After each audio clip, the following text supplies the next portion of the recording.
You really think you have a chance against us, Mr. Cowboy? Hey, motherfucker. What you like to do? Oh, I don't know. Play chess. Screw. Well, let's play chess. They give off to Jonathan Taylor. Jump cutting his way. Close to the goal line. He's in there. Touchdown. I-N-D-Y. Jonathan Taylor. Wheeler finds Clark from the logo. Here's Halliburton into the front court. Mishandled it, but gets a shot. Hits it. Hits it. John, I have never been better to be on the air with you here in Indianapolis, a place where so many of my dreams have come true. The Ride with JMV on 93.5 and 107.5. The Fan. Yeah, looking back, and we will do that a little bit over the course of the afternoon and then until the evening. I'll take you until 8 o'clock tonight, of course. Game number 5 of the NBA Finals on the road in Oklahoma City later on tonight. That tip time at 8:30. And per usual, with what we do with this show, we will take you on through 6 into the 7 and then smash down the door and head into 8 o'clock for you as the pregame coverage with Pat Boylan, Mark Boyle, and Eddie Gill from Oklahoma City gets underway at 8 o'clock. That tip time again at 8:30. And allow me to go ahead and look back to Friday. I know it seems like such a long time ago now, but because we were all such an incredible part of it. And it was such an incredible day all the way through. Think about it. The weather inside Pivot, the balcony bar at the Hyatt House, held off. We were out on the deck on the second story, just having one hell of a time. We actually ran Pivot out of Michelob Ultra. I don't know if that was all me, but I probably had a bit to do with it.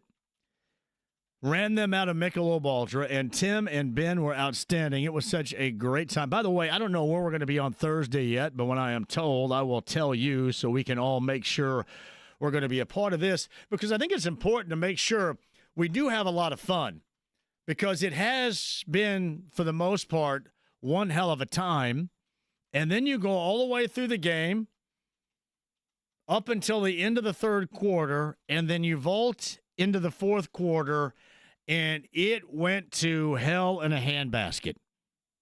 As we were just conversing in the crossover right there with Jay Query, it's interesting because Game 4 was like the opposite. It was George Costanza. Like game number 3. Remember game number 3? The Pacers kind of took on the late identity of OKC. Let's turn them over 17 times. Let's physical things up defensively. Let's choke them out. Let's really get after this and get yourself that advantage and put yourself on the threshold of going up 3-1 with yet another home game on tap, which obviously came up on Friday. And you heard Gilgeous-Alexander talk about how they felt going in. That was a must-win situation. They could not go down 3-1. You go through basically the entirety, close to 3 quarters. Close to it.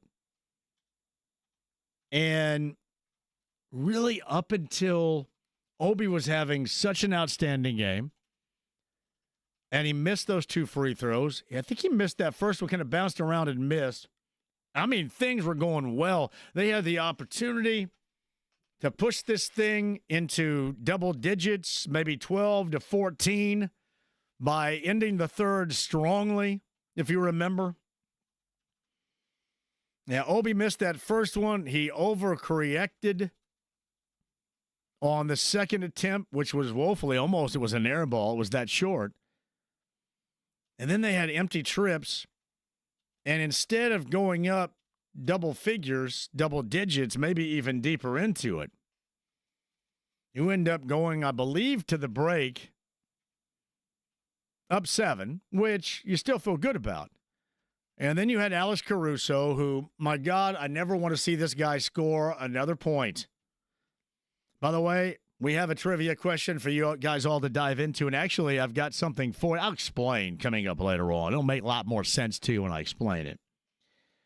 But you have Alex Caruso. I Listen, normally when I sit with Tommy S., first of all, we've been unbeaten. Me and Tommy S. and my Michelob Ultra Pacers shoes, courtside, we've been unbeaten. So I'm feeling pretty good. So at the end of the third, I sit there for a minute and go, hey, I think I need to go urinate, and it's a really quick trip. Got an aisle seat, run right up, bathroom, boom, there it was. Now, I waited a little bit too long, so a line had formed, so I didn't have to stand there for a minute. So basically, when I got out of the bathroom and came back down, the Pacers were only up 5 because Caruso came out to start the fourth quarter and does what he has done, really, that has been even more of a thorn than T.J. McConnell normally is for the Pacers to the opposition. That's what Caruso has been against the Pacers. I mean, the most tremendous pain in the ass of anybody. Because when you logically think about what he has brought to the game, when you take that production away, let's face it, OKC screwed. You're still going to get what you normally get out of SGA. Probably the same thing about Jalen Williams, the Santa Clara Jalen Williams. Yeah, maybe a little bit from Chet Holmgren.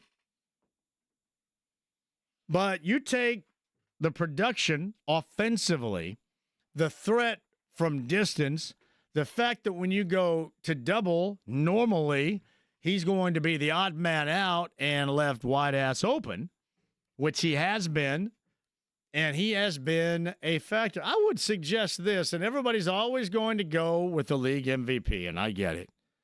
And I know Jalen Williams has been fantastic. There are probably a laundry list of Thunder dudes that are in front of Caruso, but you look at the numbers, right? Caruso's production offensively has been the difference maker.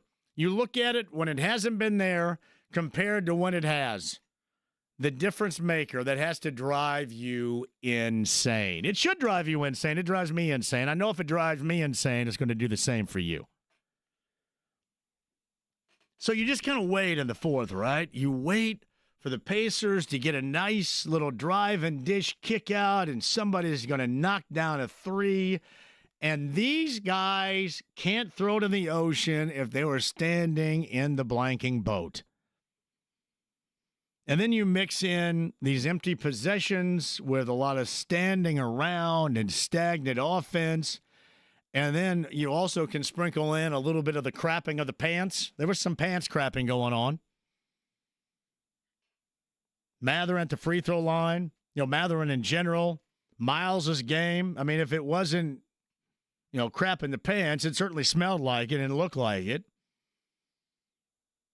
And the last two offensively, from distance, where you normally have that edge, there has been no edge. It's been a detriment. But you sat around and you waited for that moment, and that moment never came. And believe me, after the game, Rick Carlisle said all the right things. You defend Scott Foster, and you prop up the OKC defense. Nothing against the OK defense, but I'm sorry, everybody. That was so much more about the lack of production of the offense of the Pacers. That's just, sometimes you have to be honest about it. It was about them. It was a lot less to do with OKC. I'm taking nothing away how good they are, but that wasn't it. That was a Pacer problem. A PP. A Pacer problem. And it was all of the things that we have seen. I'll give you a 3P right here. Pacer problem in prosperity. And that's one thing we talked about ad nauseum on Friday, was this team, more than occasionally over the course of the season, while wowing, being fun as hell to watch, my favorite team of all time around here, bar none, they will put themselves in a very good situation. In fact, a glorious situation. They're in a glorious situation. Only to let down their guard. Certainly, if for nothing else, you just kind of hand it off. Kind of give it away. I can't get that out of my mind. as much credit where you want to give it to the Oklahoma City defense, I thought it had a hell of a lot less to do with that. And I know everybody wants to give it to Scott Foster, and that's normally okay with me. It's funny, right? Because I know everybody hates Scott Foster, and I know Rick came to his aid. I didn't really say a word about the officiating because I don't really care. And part of the reason why is because I hate that pipsqueak Josh Tiven more than I do Scott Foster. So to me, they had a pair of pipsqueaks out there. And listen, you either adapt or you die. This was far less about, a bump, an initiation of the MVP, and a bump, and a travel, and a make. It was much less about an elbow thrown from Dort where that pipsqueak Josh Tiven stared at Halliburton. Did Halliburton embellish it? Yeah, but let's just say when you go shoulder high with an elbow, your ass should be grass. That should be immediate, but yet the pipsqueak stands out there doing what pipsqueaks do, pipsqueaking it up. I like him a lot less, dislike him a lot less than I do Foster. I always have and always. I don't know what it is about him, but I've never liked him. I think Courtney Kirkland was the other one, and that's neither here nor there. But I never could get past the fact people said, man, why are you not shaking your fist about the officiating? Because I watched how this team played in the fourth, and it was incredibly out of character. It's not who they are. Unfortunately, it is the personality that we have reluctantly had to watch a handful of times this season. And unfortunately, on Friday night, it started to rear its ugly head late in the third and going into the fourth. And once you give a great team like OKC the nod to go out there and get it in the fashion in which the Pacers did by not executing, then more than likely you're going to be toast. And that's exactly what the Pacers were. Stick a fork in them.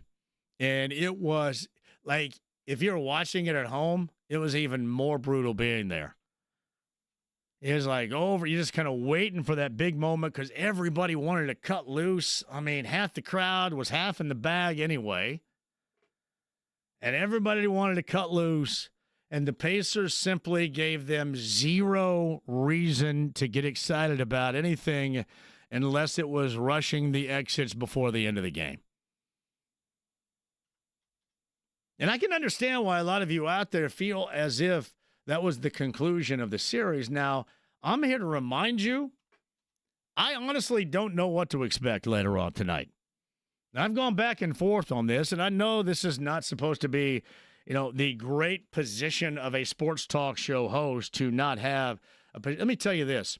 I would much rather be honest with you about this than try to fake it like some of these other national clowns that basically until last week have had no idea what the Pacers are about, have never watched them, and they're just kind of BSing their way through stuff. That is 100% accurate. Those two dudes with Dumber and Dumber in the front row on Friday night, that was about the most accurate thing that happened inside that arena on Friday night, because between Kendrick Perkins and Stephen A. Smith, they know jack squat. Stephen A. Smith maybe a week prior because he's such a Nick cheerleader, but Kendrick Perkins hadn't watched a second. And then what happens is you're kind of forced to digest all this yip-yap stuff. That's why I always say this is the place where you always want to go. Granted, we want what's best for you, but we also know what you want to hear, and we're also educated on what you want to hear, even if you don't like to hear it. Even if you don't like to hear me talk about how, yeah, I'm kind of caught in the middle right here. I don't really know what to expect. Shall I explain? Thank you.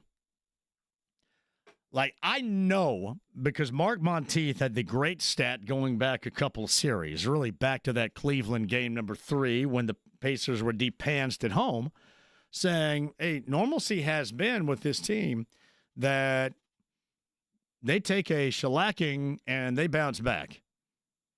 And bounce back incredibly. So, you got that going for you. And while it wasn't a 20-point loss by any stretch of the imagination, I would say shellacking because it was a major moment and there's major disappointment around. So I'll go ahead and give it. So we've seen the Pacers normally bounce back. But what we saw on Friday in the fourth quarter was not normal Pacers. It has been here and there. Tyrese Halliburton didn't get over 20, thus the Pacers lose. The Pacers don't get to 110, thus the Pacers lose.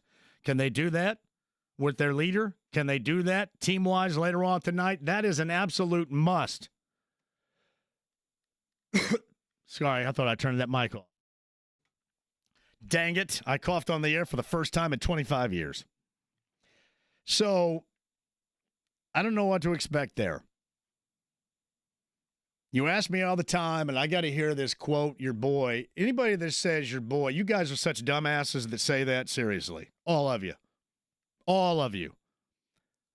I have been an 8-year believer in Miles, and it has paid off. Why? Because they're tied at 2 games apiece in the NBA Finals. I have told you what you needed to know, but I've also been hard when the terms are right to be hard, and it's time now to be hard. I don't know what to expect. And here's going to be my lean, because I've understood this more so than anybody else around here over the years. I understand this. I understand that once he gets in what is called, this is my explaining his, like a down cycle for dudes is supposed to be when you don't want any hand in shin. Like, I'm in a down cycle. A down cycle for Miles is reading all the negativity, listening to all the negativity, and then having that thing drag around his neck. I would like to sit here and tell you that he's going to have a tremendous bounce back. He's going to start knocking down threes, and things are going to come together. But I'm not going to sit here and tell you that I expect it, because my man is in a hole right now. As you would say, your boy is in a hole. He is in a hole, and he is the only damn one that is capable of bringing himself out of the hole. You see his teammates, and you see the coaching staff trying to do it. And I've told you before, when you want the edge that he brings, it is the distance shooting. It has been non-existent. I know the distance shooting. I'll get to the defense in a second. I didn't think the defense was as egregious as you guys, but whatever. It's the three-point shooting. Again, get to 110. When you go 0 of 6 from distance, Miles, you're not going to get to 110. Get to 110. The makes are important. Everything is rushed. He's got a routine. He's got mechanics that you go through. You guys watch the U.S. Open yesterday? Do you watch golfers play? They all have mechanics. He has mechanics. 1, 2, 3, release. That is rushed as hell right now. And it's rushed twofold. It's rushed because, one, if Chet Holmgren is the guy checking him, Chet Holmgren is not getting far enough away where he can't make up that space. Hartenstein's different. But Hartenstein has also played a role, too. It's not been as significant, but the role is just being there. Because Miles is caught somewhere between, I need a little bit of confidence, and I'm going to knock this next one down. You know, when everybody says you got to keep on shooting and, shoot it like you made the last one, Miles is shooting it like he's missed the last one because he's missed the last one and the one before that and the one before that and the one before that. Miles has to get past Miles before he's able to get past Holmgren or Hartenstein. He's the one that has to dig out of this. And believe me, his team needs him to dig out of this. And everybody points to rebounds. And screw the rebounds. Get to 110. Knock down threes when you can. That's what people expect. You have to. You have to do it. We've seen this team win before when he has 3 rebounds, when he has 4 rebounds. But if you go 0 for 6 from distance, then you're in a heap of trouble. That's what we saw. But this is up to him. This is going to be up to him. This is up to Benedict Mathurin. Benedict Mathurin had a case of the yips on Friday night. You could tell when inexplicably that ball caught just the smallest piece of iron as it was going through and then came back out like you were shooting a Voight basketball in an oblong ring at the Johnson County Fair. That destroyed everything. And then that affects his other end, too. And I don't mean his ass end. I mean the other end defensively. He has to find a way out of it. He found a way out of it in game number 3 with the 27 points and really the saving of this team in game 3. But these are guys got to find their own way right here. Team-wise, absolutely. Aaron Neesmith got to get more confidence in. He doesn't have it right now either. So, again, if you're going to ask me what I expect, I don't know what to expect right now, but I can damn straight tell you exactly what is necessary. And I will do that over the course of the afternoon. You can share your thoughts with me at 239-1070 because I have a lot of time to converse because I am going to be here until 8 o'clock. That's 1 hour short of the JMV takeover right there. You guys think that's a long time on B105.7 every Saturday night. We go 5 hours, and then ultimately we talk to a lot of our guests. Pat Boylan is going to join us. Caitlin Clark's return on Saturday afternoon was fantastic. Deep threes, feeling good. There's some confidence brewing right there because you think that next one's going in. That and the Pacers in game number 5 later on tonight with Pat. I know JJ is going to be here. Stephen Holder going to slide by really quick, I think, as well. I think he's in a golf outing earlier today with my man Sean Collinsworth. Yeah, we are loaded up for you, too. I got Jerry Seinfeld tickets to give away, plus the Hoosier Lottery and me, your good friend JMV. Add more play to your day. This is not going to be your average half-ass trivia question here. This is going to be legit. So I've got a $50 gift pack from the Hoosier Lottery starting today. I am going to lob it. It's not always going to be sports because it's going to be whatever I'm thinking. We used to do something called the Ungoogleable, but it's not going to be that. It's just going to be whatever is on my mind at that moment is going to be the trivia question, and the winner is going to get a $50 prize pack courtesy of the Hoosier Lottery. So it's trivia JMV style. With the Hoosier Lottery. Must be 18 or older to play. The Hoosier Lottery is going to bring that to you a little bit later on. 239-1070, email address, JMV at 1075thefan.com. Inside the AAA membership lounge via YouTube Live. It is the stream. It is the app. We have a lot to talk about. Revisionist history is cool. If you want to thrust into the future for later on tonight in Game 5, we can do that as well. Our friend Jake Query is going to be on the road with cut-ins as well from Nippers up in Carmel. All of that and more on what is going to be an incredibly busy Monday. I know, U.S. Open, Indiana Fever, some MLB, but the major focus is going to be Game 5, as it should be. Stay right there. 93.5, 107.5 The Fan.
my buddy, Swanson, full steam ahead, over there. I want to go over there. I'll move over, Swanson, I'm driving. 93.5 and 107.5, The Fan. All right. According to Shams, ABC will be airing the Oklahoma City Thunder and the Pacers starting lineup introductions ahead of Game 5 tonight. And you understand why they're doing that, because they can introduce these Pacer players to some that work on their network. That is, his name is Siakam. Do you remember Pascal Siakam? So they're doing that for the first time on a broadcast of the finals since 2013. That according to Shams a little bit earlier.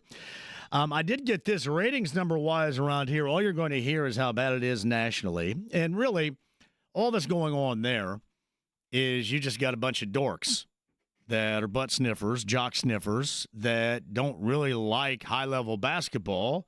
They just want to giggle about watching Steph Curry pull up from 45 feet. That's what they should have, like the just pull up from 45 feet league. Do that. So you really don't want to watch which it is. I mean, even the Pacers in the fourth quarter, which was a low moment, certainly of the postseason for me so far, this series has been played at an incredibly high level and much closer, much tighter than anybody thought. And again, the network that covers it, about 95% of them have zero idea who they're dealing with the blue and gold side. But the national numbers are the ones you're going to hear locally, and this is what all you should care about is the local stuff. You're local, we're local, that's what matters. These national people can fumble about outside and not know jack squat about anything. But around here, this matters to you. So the local numbers through 4 games. And obviously that would be on RTV6, television-wise. These are the television numbers. It is a 20.07, and much like you, I have zero idea what the hell that means because it's numbers, and I don't do any math. But essentially what that means, 1 of every 5 TVs in this market watching the finals. So that's 1 of every 5 televisions, and that's at least 3 that go, wow, RTV6 is still here, which is very impressive. The 50-plus share, 1 of 2. So all of us old farts out there, 1 of every 2 TVs. And I don't know what the other one's watching. Hee-haw. The RFD channel and a rerun of Hee-haw because Junior Sample's playing the jug. So that would be 247,300 households and 628,000 viewers. That is a tremendous number. But again, that's what you would expect around here because you guys love basketball. This is your team, and you dig on high-level basketball. And I'm sure OKC is the absolute same. The problem that you have is that nationally, the jock sniffers out there don't recognize it. So they probably switched over to Survivor. I don't even know if that's on, but whatever. That is the difference. All right, some numbers for those, much like me, that really don't get the numbers right here. You can tell I'm using these. Like, these headphones suck so bad here. So I might have to run out and buy my own, I guess, sometime. Do I have to do that? I mean, that's what I had to go Hell, do. I had some in there, and they disappeared. And like it's much like the households around here, 1 of every 5 was on the Pacer game. 1 of every 5 headphones around here don't work worth a crap. It's pretty funny. And these, and part of the problem is I'm very faulty when it comes to hearing. Mm-hmm. And I have to have it cranked up a great deal. And these things have holes between my dome and my earlobes. Oh, they don't seal off completely? There's no sealage going on there, James. I can tell you that right now. So so if you hear a hard squeal sometimes, that's because the volume on my headphones, it'd be cranked up to like 15. All right, I got some time for you. Top of the hour, Pat Boylan, so do not go anywhere. Jim is going to lead at 239-1070 today. Hello, Jim. How are you? Good. I'm good, JMV. How are you? Jim, I could not be better. Well, I could be better. Well, it would be a lot better if they were up 3-1 and closed out a game on Friday night. Alas, here we are anyway. It's 2-2. You go with the flow. You know what I mean, Jim? I know exactly what you mean. And you talking about being honest with all of us, you gotta talk about your boy some more. How can he do what he did? Jim, I just and try did. to win the NBA Finals. I just did. The NBA He's Finals. not knocking down shots. What do you want me to do? I'm not shooting for him. Either. He's not rebounding. He never rebounds. I've watched this team for 40 years. Jim, crazy. Jim, you watched this team for 40 years, but you don't know anything about it. What's most important is him knocking down shots. You got to get to 110 with this group. I agree. And they but don't he's get not to doing 110 that either. Well, he's not. I know. So that's why he got subbed out. What do you He reminds me of Roy Jim, Jim, yeah, you want to come across as being intelligent, but you just make a really stupid Roy Hibbert. What? Yeah, what the hell are you same talking kind of big about? man. Just can't rebound, can't block shots when we need to have it done. It's simple as that. Can't We have rebound. to No, face you need to reality. have the 3-point makes done. That's what needs to happen. He's not hitting shots. I thought I went rather detailed in what's going on. And let me tell you this, Jim, there's not anybody out there is going to know better than me. I'm going to tell you. Like other people will think they know, and they don't know squat. I do. So what else do you have to tell me? What other bull crap do you have to share with me right now that I haven't already explained? So you're telling all your listeners right now yes, that the only reason we lost is because Miles Turner didn't hit threes. No, that was not it. I went through, how many things did I go through? I went through A, B, C, D, E, F, and G, I think, in the first segment. Did you miss it? No, I didn't miss it. I couldn't really hear it because when you coughed. But other than that, I was all right. Well, it's the first time in 25 years I had to cough, Jim, so sue me. I just feel like you owe all of us more when it comes to Miles Turner's performance. What do I owe you, Jim? That is maybe the dumbest thing I've ever heard in my life. What do I possibly owe you? What do I owe you, Jim? That's all. You called it. I was honesty. 100% honest. I explained it better than anybody would. What do I owe you? I mean, you're comparing him to Roy Hibbert. That's like one of the dumbest things of all time. Why should we believe what you have to say? Clearly, that's a dumbass statement. Why should you even still be on here? Just trying to give you a viewpoint from some of the people that are listening to you. That's all. I mean, you're looking for an intelligent viewpoint, and you bring on that stupidity? That's what you're going to give me? That's what you want me to go with? Your stupidity? No, I don't. I want you to just be honest with us. Jim, what else stupid do you have to say, Jim? I got all the time in the world. I got 5 hours right here. Tell me what other stupid-ass stuff you have to say right now. I'm just trying to give you a viewpoint of a lot of people that I talk to. A lot of people listen to you. We want the truth. That's all. I gave you the truth. I explained it in more detail than anybody would. What else do you want me to do? All you said is he's not knocking down threes. That's all you said. That's not all that I said, Jim. Reason. That's not at all that I said. You're not listening. You have no listener comprehension, Jim. No listening comprehension. I said he doesn't rebound anyway. I don't know what was going on with his defense. He's got to knock down shots. That's where you start with a team that is highly offensive. You knock down shots. I went on a 5-minute rant on what's going on right now with him. What else do you want? What further honesty do you want? You want me to share your opinion in a comparison to Roy Hibbert? That's dumb as hell.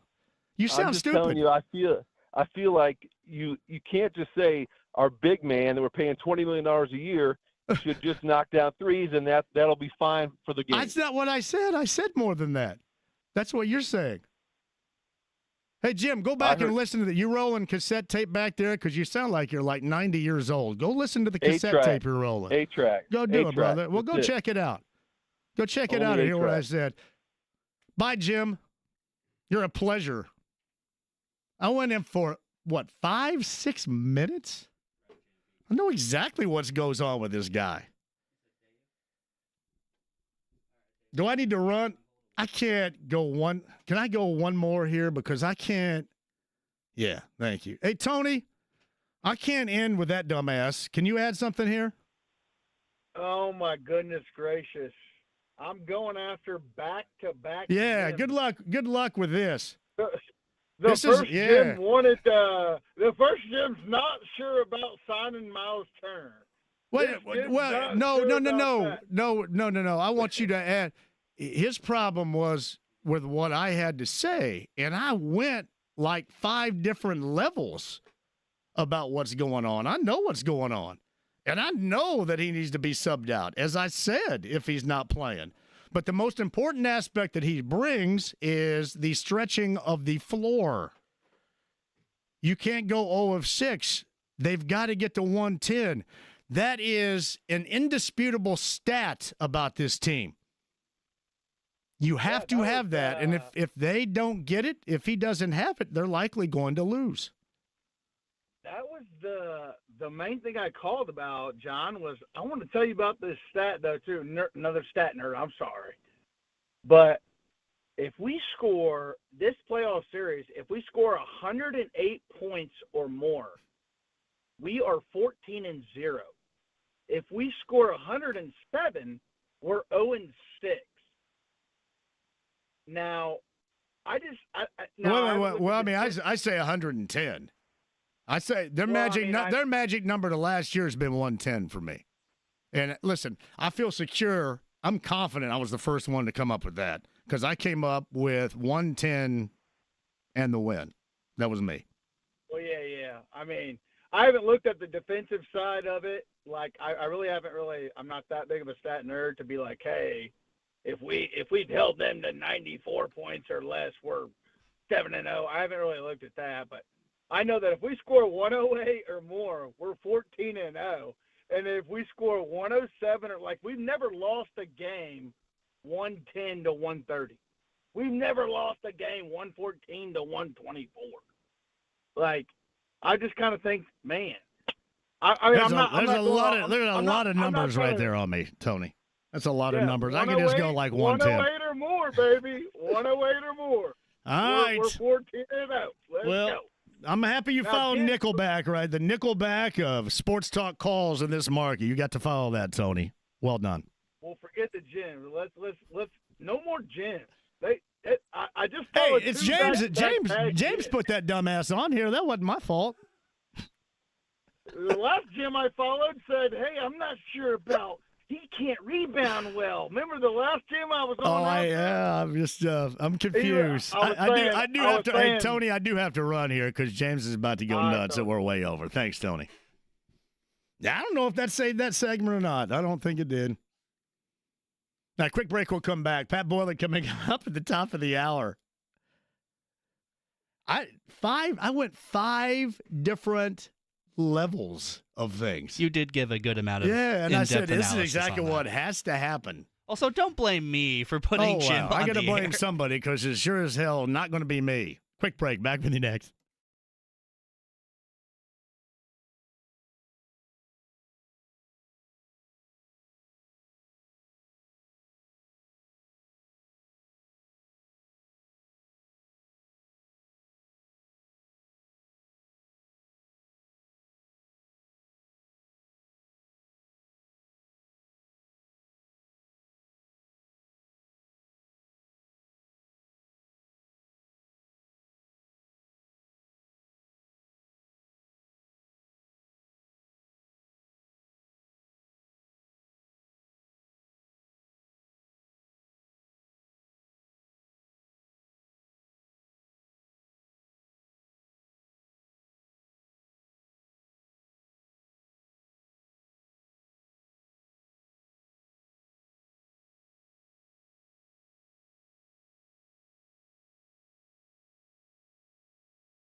to get on the stool because he's under 5 feet tall. 93.5 and 107.5. The Fan.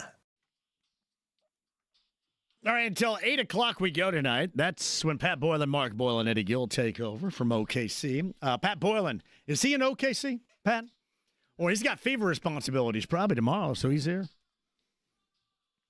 Pat, top of the hour, too. I'm going to see if I can work Travis Best, the former guard, on here, coming up a little bit later on as well. My good friend Aunt Paris is asking, so we'll try to take advantage of that as well. Again, the best of 7 NBA Finals, even at 2 games apiece. Got game number 5 tonight at 8:30. I mentioned this a little bit earlier, too, that the starting lineups for the first time since 2013, if that matters to anybody, will be broadcast live on ABC. Pretty simple right there. And we'll see if they can put together their first legitimately long-term game throughout. High-quality effort that has been a rarity in this series. And believe me, they've got 2 wins, but you still kind of sit around and you wait for an explosion, and maybe it never gets here. And that's why I talk so much about the offense. 239-1070 is the number. Amy is up next on line 3. Hello, Amy. Welcome to the show. Hey, JMV. Hello, First Amy. time I've called in. Hi, Amy. I'm from Chicago. Yes, Amy. I watched Michael Jordan in his prime. I moved to Indiana. I fell in love with Reggie Miller. Yep. Our entire family are huge Pacer fans. They should have put Mathurin in earlier. He was cold for those free throws, and I trust that warrior at the rim anytime. Let him get in there, use up his fouls. I don't care. I can't stand that J.J. Redick's podcast. They couldn't even pronounce Aaron Neesmith's name right. That is across the board, too, isn't it, Amy? Seriously. 100%. And I mean, it's one thing with Redick, but it's everybody else that just have now conveniently been introduced to this Pacer team that had no idea, and you could tell, and people want to know why that is hurtful to the product, because that's one of the reasons why people don't tune in. They take, for whatever reason, they take their cue from some of these clowns, and some of these clowns, simply put, just don't know, and that's part of the result, not the entirety of the result, but part of the result. And put the Pacers on national TV more often. I tore my ACL in 2023. There was nothing on TV. I bought the Bally's app, which was completely unreliable. Watched every game. I've watched these guys beat the Celtics. I've watched them beat Milwaukee. We went to Milwaukee for a game, and we were only one of 7 people in the stadium, and we beat Milwaukee without 3 of our starters. There were 35 assists in that game. And then a few weeks ago on Mother's Day, every Mother's Day, I love to go to the Pacer game if they're playing. And my son ran face-to-face into Donovan Mitchell when we went for drinks before the game.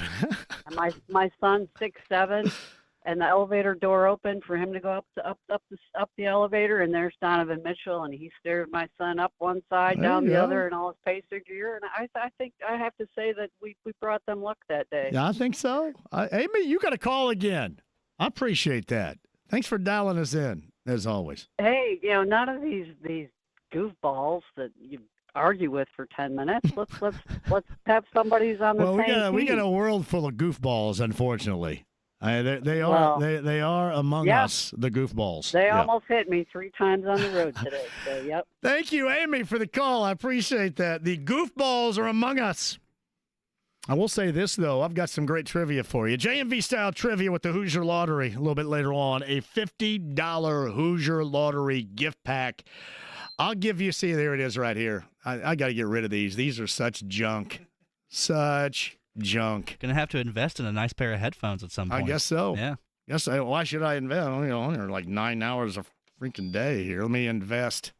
Let me go ahead and invest some more here. I mean, how about forget it? I better not even say anymore. So Hoosier Lottery is going to bring us to you. Must be 18 or older to play. I've got trivia for you. $50 gift package, courtesy of the Hoosier Lottery. I'll explain when it happens. Pat Boylan's going to join us next.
The Ride with JMV. Now you listen here. He's not the Messiah. He's a very naughty boy. Now go away. 93.5 and 107.5. The Fan.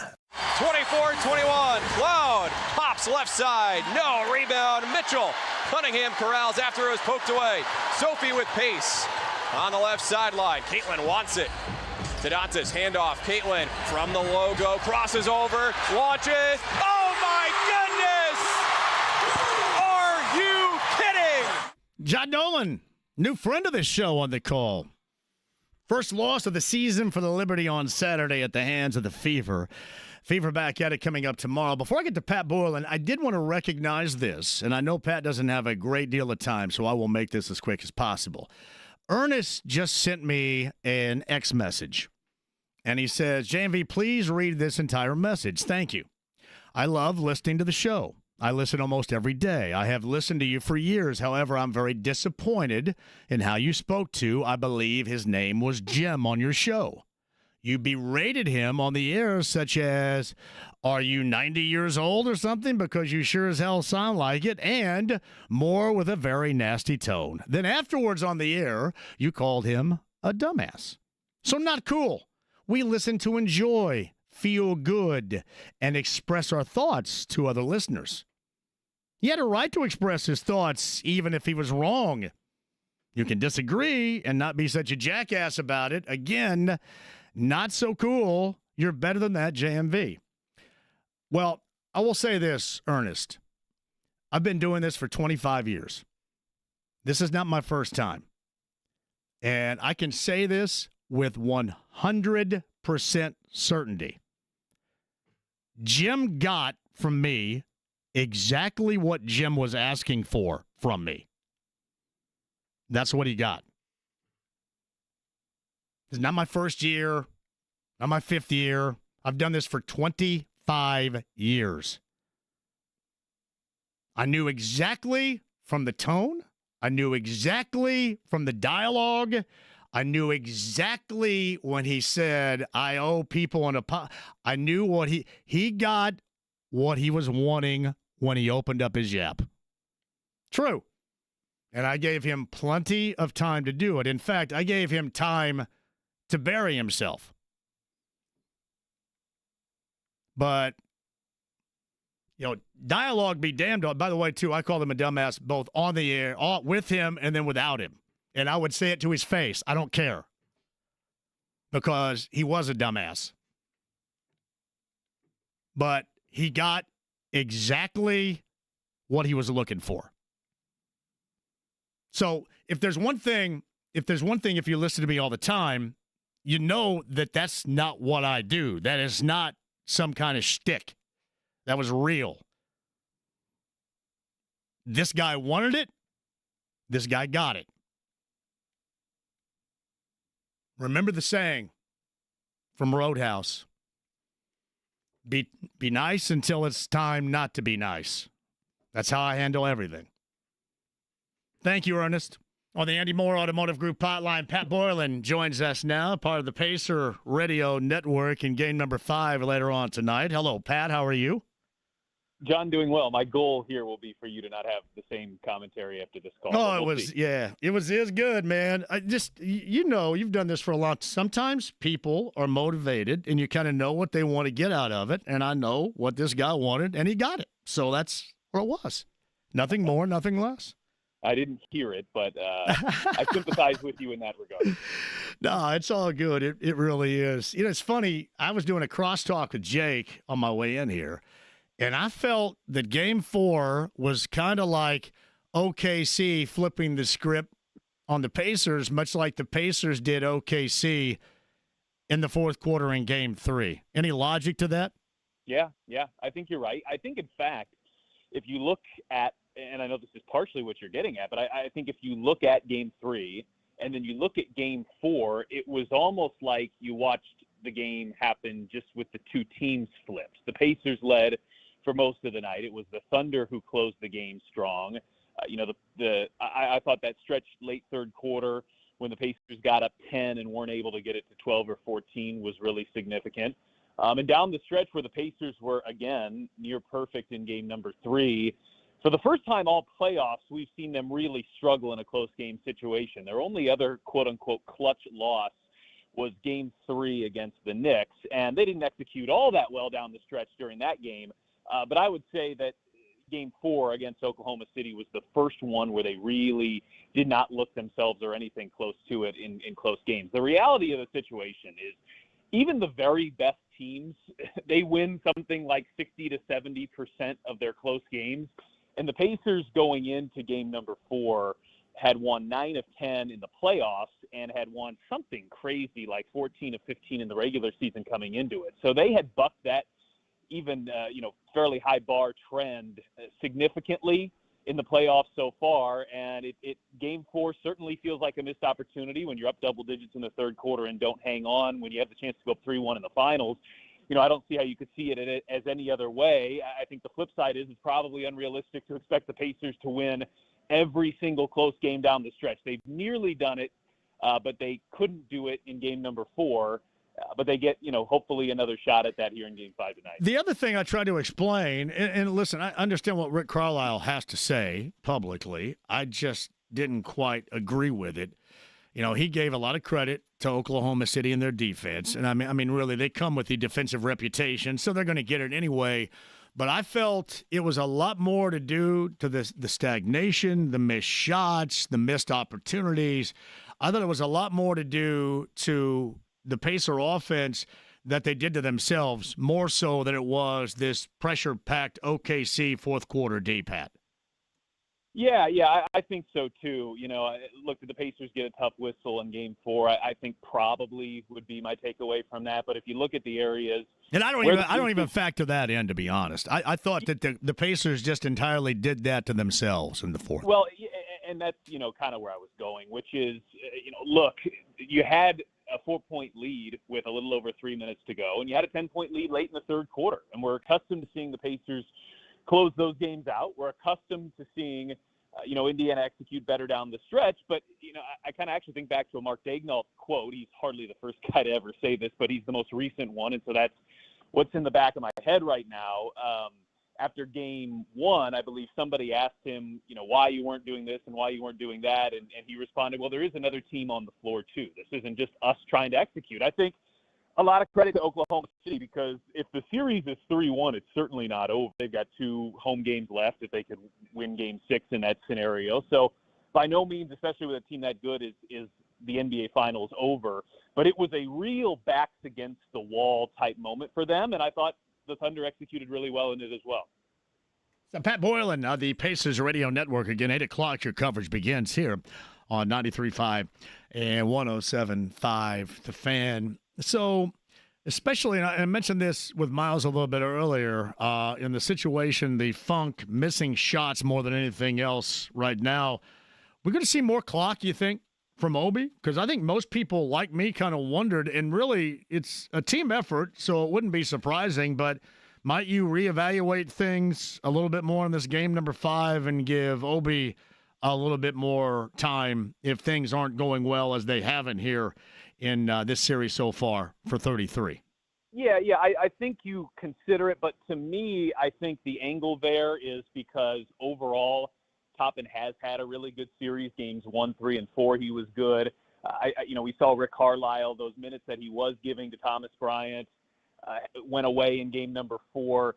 And I think the Pacers are comfortable with Oklahoma City not having a huge lineup and not dominating the glass. I think they're comfortable going small. So I almost view it more that way. Look, if Turner comes out and he's 0 for 5 tonight, then maybe you have to reevaluate. But I kind of think if you're the Pacers here, what Miles Turner can do. The guy shot 40% from the three-point line in the first 3 series combined. So you're talking about 3 series and a career's worth of work versus a tough 4 games. And to me, these are the really tough decisions to make as coaches. Because if this is the regular season, you're saying over the course of time, this is going to even itself out. The law of averages are going to come into play here. He's going to shoot better, not worried, no changes. But in NBA playoff series, you live in small sample sizes, and there's no guarantee that he's going to break out of this funk in the next 2 games. So that's really, to me, one of the toughest push-pulls as a head coach is how much do you say, we know who Miles Turner is, we know what he gives us, He's done this for 10 years as a Pacer, and he's had, I would have said, Miles Turner maybe a B-plus grade on the playoffs until the finals. So he had been playing really well going into the finals. I guess my gut on it is that I still feel like you're going to need Miles Turner playing well to win the NBA Finals. And so I think that you're still giving him, his proportion of minutes that you typically would. I think his rim protection is valuable. In game number 1, I thought he did a great job against Chet Holmgren defensively, and I think you need all those attributes. But, if things aren't going well again here tonight, then maybe it's a quicker plug than you'd pull in the regular season. But I personally feel like he's still got a moment or two left in him this year.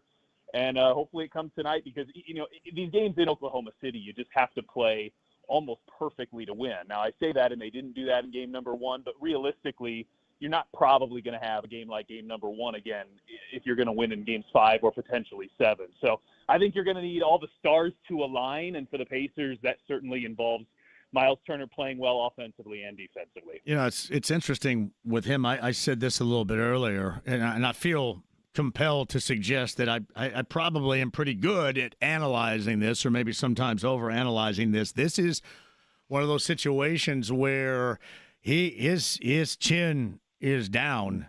I mean, he needs to see one go through, and he needs to believe in it. And I think this is a funk offensively from distance that only he, and I know with the help offensively, they try to put him in the high ball screen action and the pick and pop, and whether it's Holmgren, or Hartenstein coming up, you'd rather be Hartenstein than Holmgren. But it's going to be up to him to get himself out of it. I mean, really, nobody else. It's going to be up to him, and there's probably nobody on that team right now in more desperate of a need to see the ball go through the net than he is from distance, and I will bet you money that is the first in the offensive set we'll see from them later on tonight, is to try to get that going. That wouldn't shock me at all. If you think about it, if there's one signature play of this Pacers offense, it would be hard to boil it down, but just watching 100-plus games of Pacers basketball, if there's one signature play, to me, it might be pick and roll, pick and pop, Tyrese Halliburton finding Miles Turner for a straightaway 3. It might even been, I think it might have been the first points of the entire playoffs they scored in game 1 against Milwaukee. It's a vital part of what makes this Pacers offense go. And, was looking some of this up earlier today, too. I mean, Halliburton averaging 10 assists in the first 3 playoff series. In the playoffs where the game slows down, that's an incredible number. And the assist number he's averaging in the finals is 7.5 per game. It's a number that just about any guard in the NBA would take.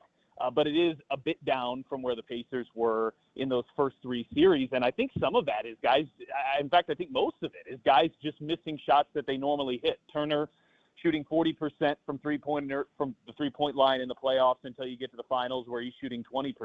Nesmith has been fine from the three-point line, but he's shooting something like 20-25% on his two-point shots. And so I think a lot of that is just hitting the open shots that you get.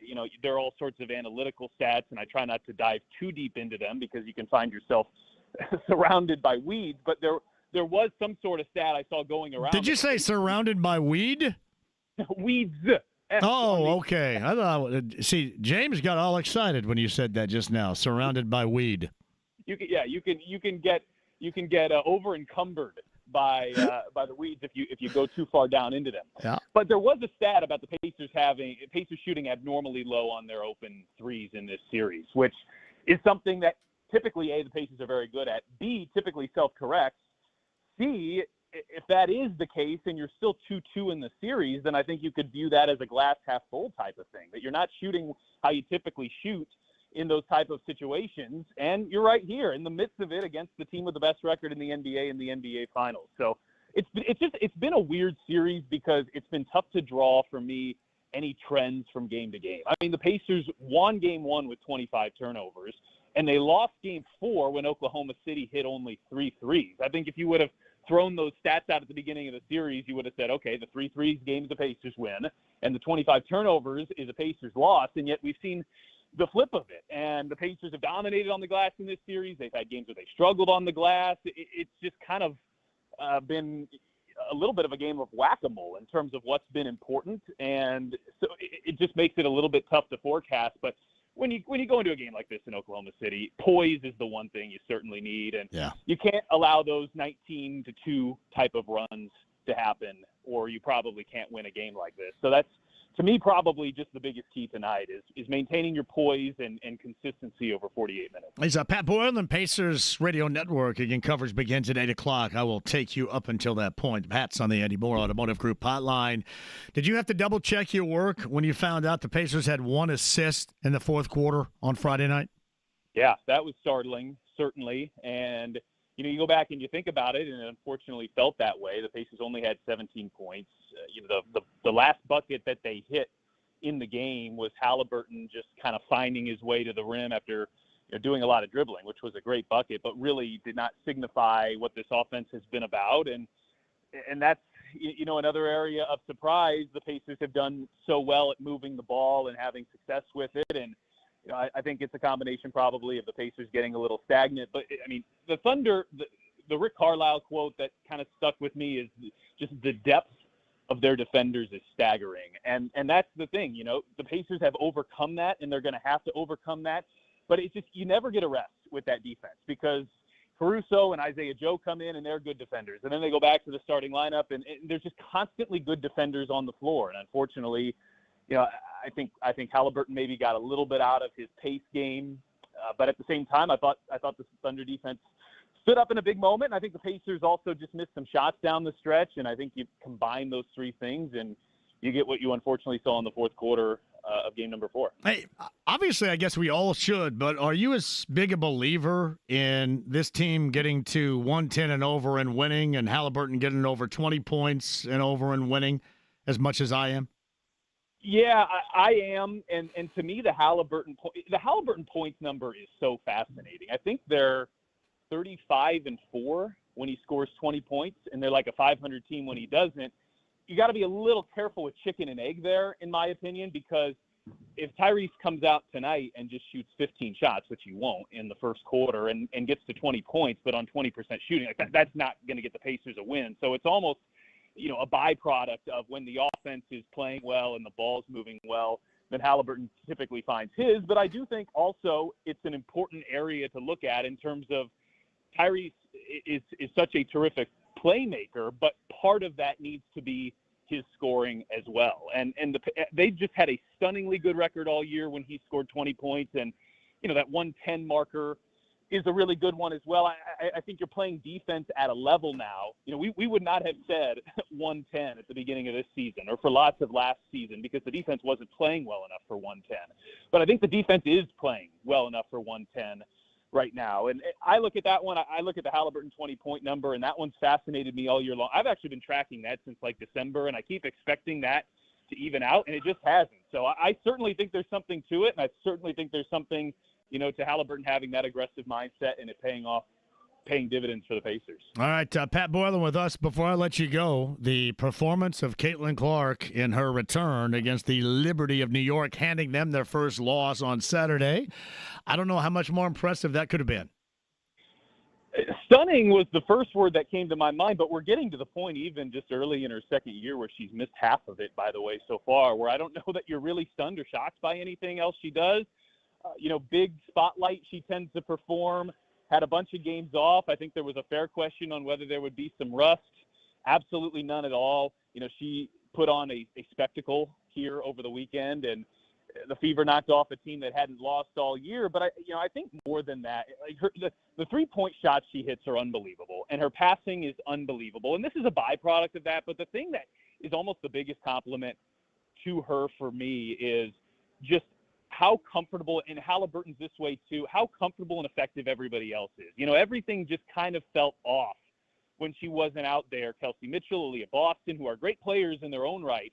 But with Clark on the floor, those two and the rest of this team just fit into place so perfectly, it seems to me. And her ability to do that is maybe her biggest compliment. It's probably the same thing I would say about Tyrese Halliburton. And if you look at where the Fever are here, they're 5-5 on the season, but most of the offensive rating, defensive rating, net rating type of numbers have them in the top 3. So I think you're going to see a team that probably takes off here pretty soon and hopefully starts to string together some wins as long as they can stay healthy, which they haven't had their health. But yeah, over the weekend, that was a pretty good reminder of just how important she is to this team and the type of things she's capable of. Which, let's be very clear, there's not another player on this planet, and I would say on the men's side, just Steph Curry, that can do the type of things and affect the game in the way that she does. And it was pretty spectacular to watch it and get to watch it here in Indianapolis, and to have a sold-out Gainbridge Fieldhouse back-to-back days within 18 hours of each other. It was.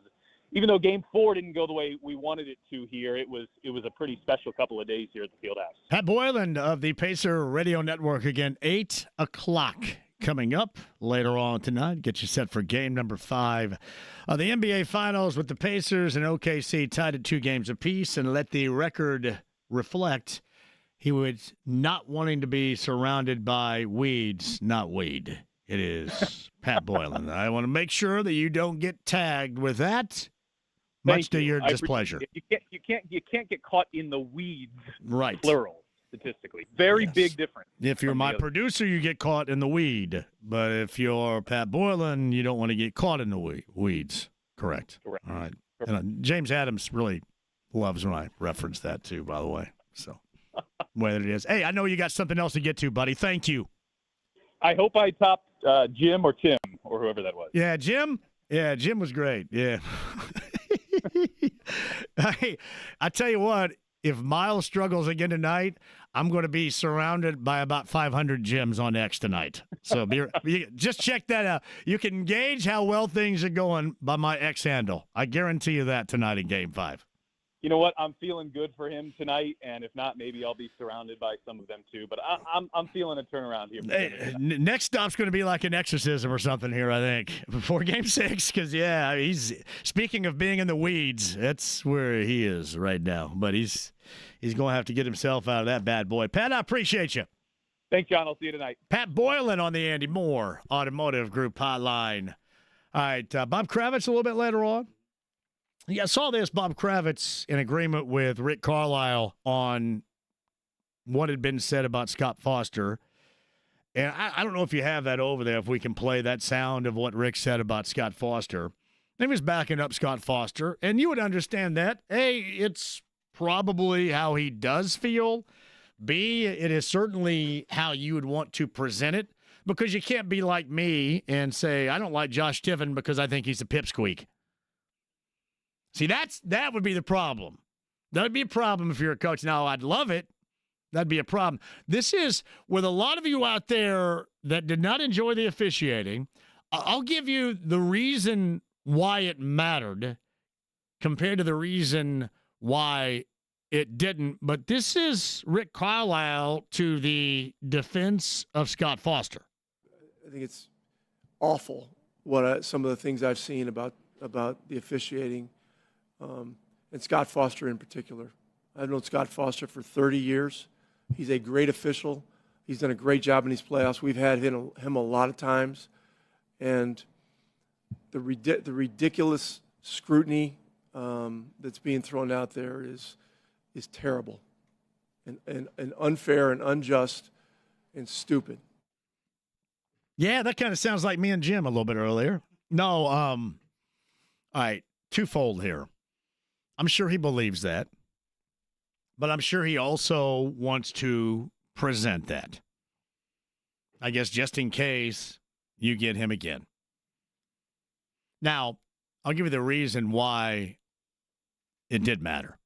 Here's the reason why the officiating did matter at times on Friday. It was because you went through all the games prior and you had some weirdness of kind of like a complete change in the way that you were allowed to play, and this blanks up the players. However, that is not at all why the Pacers lost, and in this case, they were blanked up because of themselves. Now, to me, the most egregious of them all was the elbow thrown at the neck area on the free throw attempt by Matherin right in front of Tiven. I don't like him. Now, you can have Scott Foster. I don't like Tiven. And you can tell, you go back and look at that, and Tiven stared at Halliburton like, get up, you big baby. Now, twofold on that as well. Was it embellished by Halliburton? Absolutely. Anything, however, elbow-wise that is thrown above the shoulders, that should be easy like Sunday morning, Commodores. Easy. That's an easy call. So Pipsqueak looked more like a jackass staring down Halliburton, who went to the floor. It wasn't going to get called either way. It had no bearing on the outcome. The Pacers screwed themselves in the fourth. It was all on them. All on their offense or lack thereof. Stagnation, dribbling too much, all of it. But you can certainly understand that there was a change in the whistle. And if I'm players too, and all of a sudden it goes from one way to the other, I'd kind of want some answers. And the only team that's not going to want answers in that would be the road winning team. But Rick Carlisle took, again, the position that Rick Carlisle needed to take. Yeah, I mean, Skivvies brings up, too, like the foul and the push on the steal against Halliburton. But I'm more talking about the Tiven thing. And then Tiven stares down Halliburton like, hey, get up, you big baby. I mean, that level of pipsqueak arrogance should piss off everybody. But that was just one moment. And I thought that was the most egregious of the moments right there.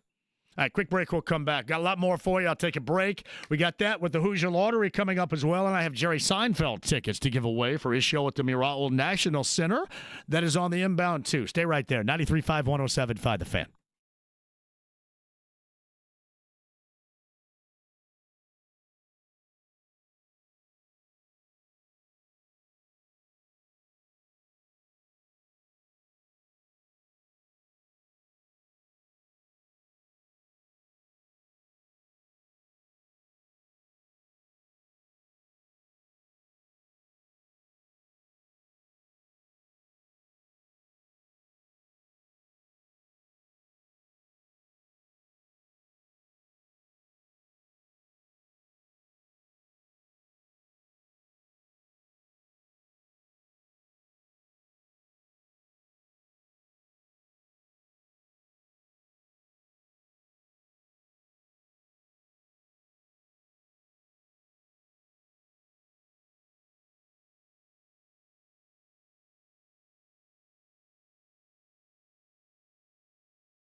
JMV. If somebody gets in your face and calls you a I want you to be nice.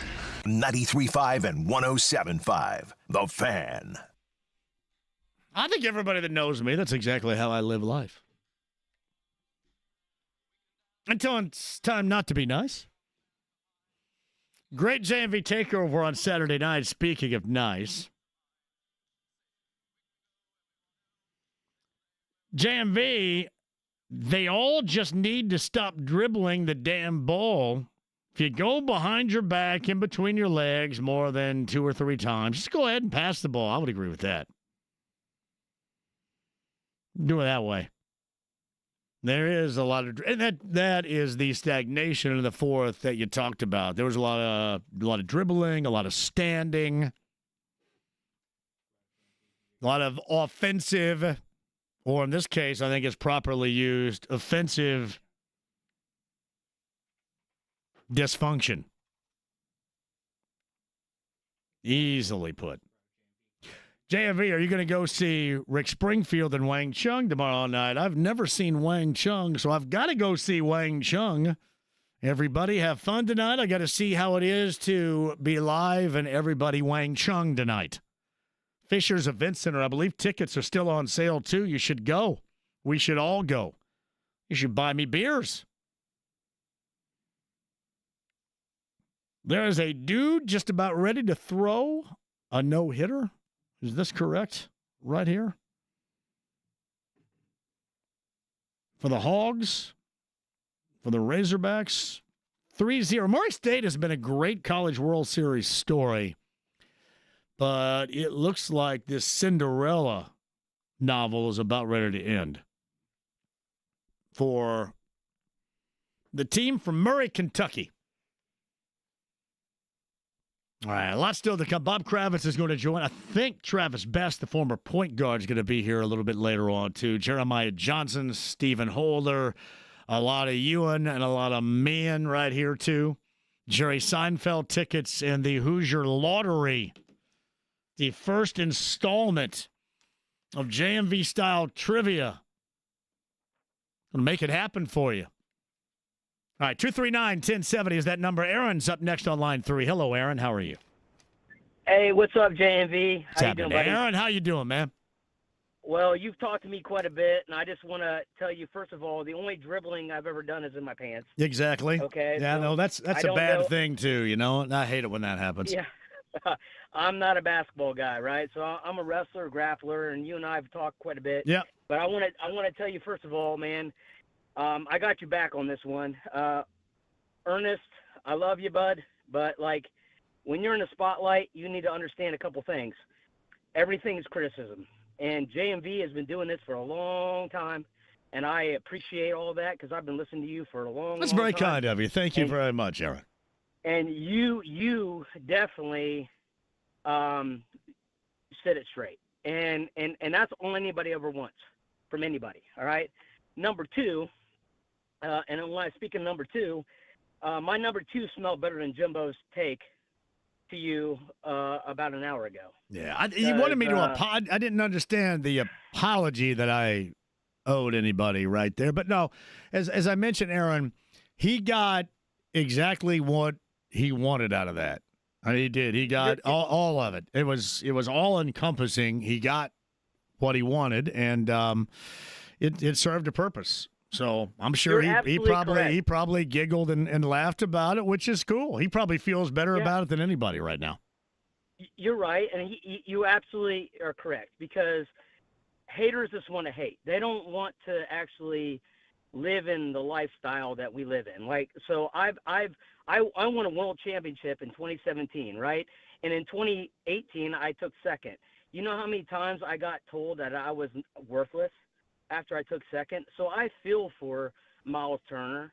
I understand what he's going through. It is a headspace thing. When you're a professional and you do this every day, you got to be in the right mindset. And this dude, Jimbo, has no idea, man. And he's trying to get in your mindset, and you do this every day. And that's the thing. He's like, you're a professional. He's not. And when you're not a professional, you sound like a professional. And he sounded like an unprofessional. Yeah, when I cough on the air, I sound very professional when I cough on the air for the first time in 25 years.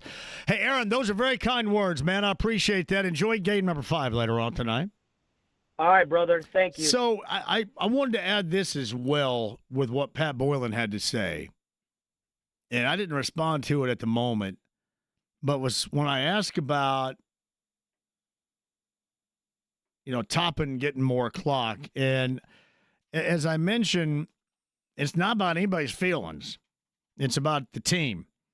And if you're performing and you need to be out there, then be out there. By the way, Murray State just got no hit by Arkansas.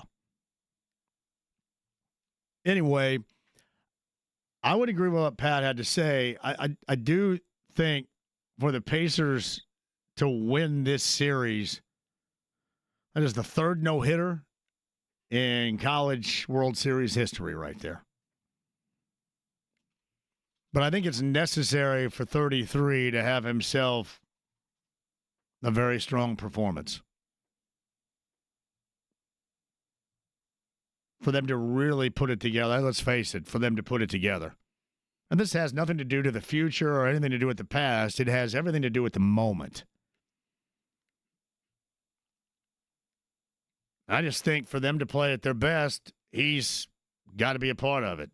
And believe me, there is a great deal of recognition, and I'm assuming is going to be going on with him too. And on the other hand, Benedict Mathurin.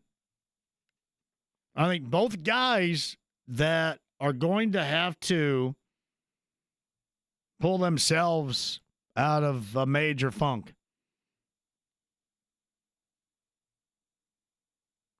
You go back to Mathurin and how important he was, the most important in game number 3. And it was just a list of things that went haywire in game 4. But for Miles, you watch, it's going to be high ball, screen, and pop on that very first play. And if it is going to be 33 staying in that zone that he is being in, and I'm not talking about zone in terms of productivity, it is going to go long. But this is a situation to where he's veteran enough, been around long enough to where you're going to have to show some confidence in your game and go out there and have yourself one because your guys need you. It's entirely up to him. Now, I'm not suggesting it's going to be a one-man team, but I am suggesting, much like Pat Boylan had to say, for them to play at their best, he's going to have to be a part of it. Paul's on line 5 up next. Hello, Paul. Welcome to the show. Hey, John. Go Pacers. Hello, Paul. How you doing? I'm good, buddy. Go ahead. Hey, I just want to say, just to date myself here a little bit, I have been a Pacer fan since second grade, and that is 31 years ago. Ironically enough, when number 31, Reggie Miller, started the feud, with, had the feud with Spike Lee. Yep. And, that was the time in which, becoming champions one day became like real in our minds as fans, and it's been 31 years in the making. It's time now, and so our star player this year, Halliburton, he's number 0, right? Meaning, hey, we went from 31 to 0. I mean, the time is now. It is 0 hour. This is our year. They say Oklahoma City's, they're the up and coming, new dynasty. All right, fine. They can have the next 5 to 10 for all I care. Not this one. All right. We have waited longer as fans. We have been patient. We have been faithful. We have stuck by our guys. We will appreciate it more. We deserve it more. And, right now we're our worst enemy. I mean, the only reason why OKC is really in this is because we're letting them hang in there. And it's like, if we would just apply ourselves, we'd be up 3-1 right now. OKC's only really had one dominant win so far this entire series. And, I'd like to see the Pacers pull something like that off. I'm not suggesting I expect that tonight, but maybe in a game 6 situation. I want to see this team collectively play off of that massive fourth quarter. And thank you very much for the call, Paul. I appreciate that. Enjoy the game tonight. That massive fourth quarter disappointment. I appreciate you having me on. Thank you, buddy. And then apply that to tonight. I'm not going to sit here and tell you, well, we got to see guys with fire because they're all out there playing hard. I mean, when you hear somebody say, well, this guy's not playing hard, the guy that you hear saying that has no idea. Zero. These guys are playing hard. Just incredibly ineffective was that fourth. And in a series like this, with the stakes as high, with an incredibly good team like OKC, that's how things come undone. 19 strikeouts for this dude, by the way, of Arc. 19. 19. It's pretty impressive. Quick one, we'll come back. Jerry Seinfeld tickets, and I get a location coming up on Thursday, too. Downtown location where we pregame before game number 6 for 5 hours.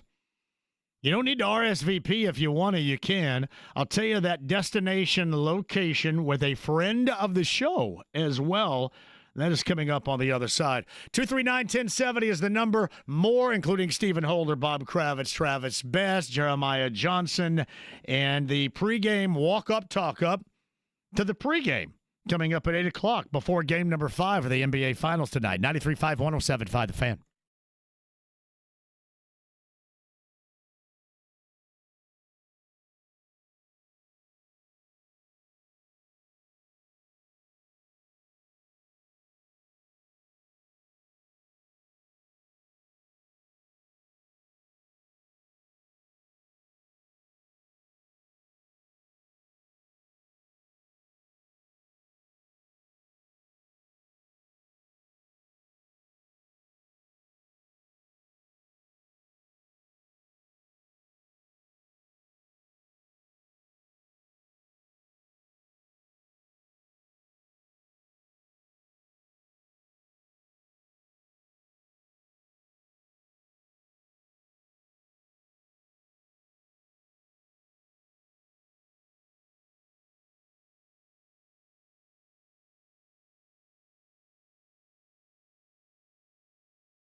107.5 The Fan.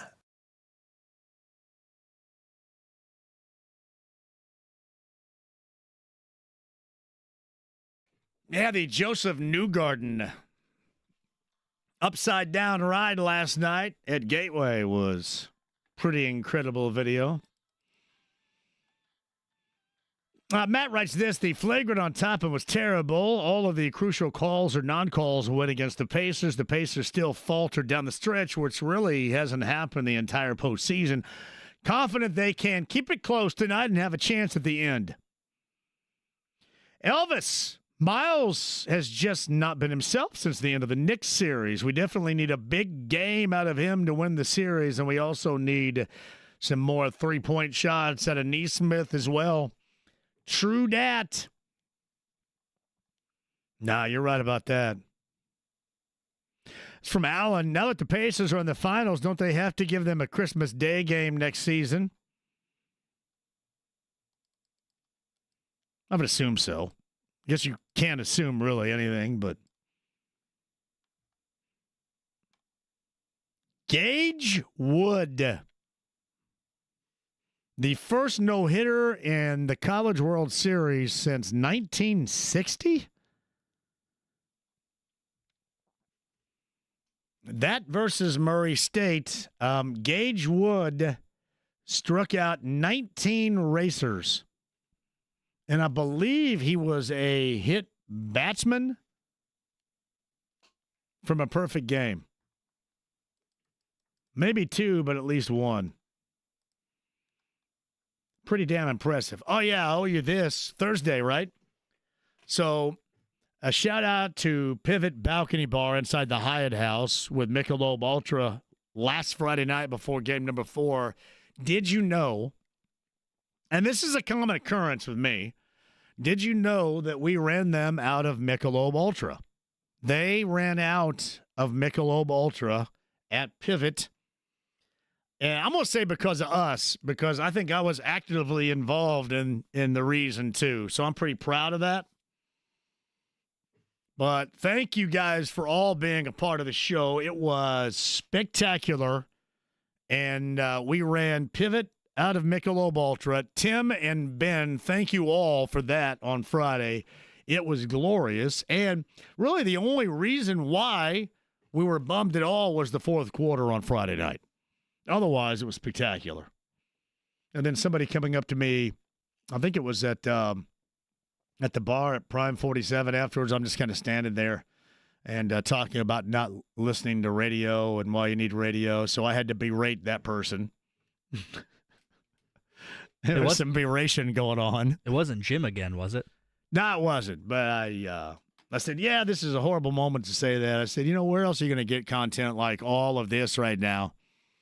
And I said, let me explain to you exactly. You get this national level stuff. They have no idea. Want to talk about your team, your local team. They don't want to do it at all. They don't care about your local rear end at all. We do. So keep that in mind.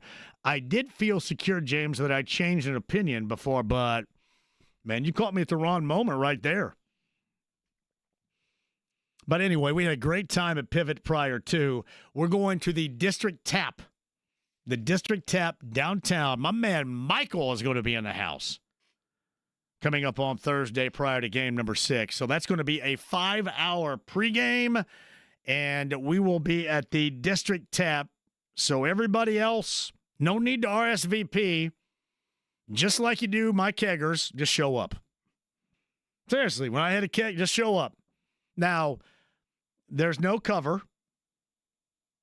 That's unlike my keggers, James, at Indiana State, where the dudes paid and the chicks got in for free. That's savvy right there. Dudes paid. Is that the strategy? Chicks got in for free. Yeah. I'll have to take notes. That's how I kept from being like the Pike fraternity and not having a big-ass Boy Scout meeting every time.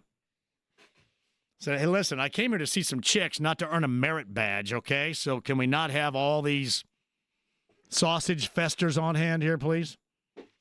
No, seriously. District Tap downtown, that's on Thursday, 3 until 8. No need to RSVP. Just show up like one of my keggers. Seinfeld tickets, too. The Mirage, Old National Center, Jerry Seinfeld. Who's in on this? Number 9 at 239-1070. I'll give you the details on the other side, but you never know when the last time is going. I don't think he's going anywhere, but Jerry Seinfeld in Indy, pretty sweet. Seinfeld tickets at 239-1070. Shout out to our friends. That's Jimmy and all the gang over at the Mirage Old National Center. Pretty awesome, my friends over there. Number 9 at 239-1070. You can go see Jerry Seinfeld on us. 93.5, 107.5 The Fan.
JMV. Sportos, motorheads, geeks, sluts, bloods, wastoids, dweebies, they all adore him.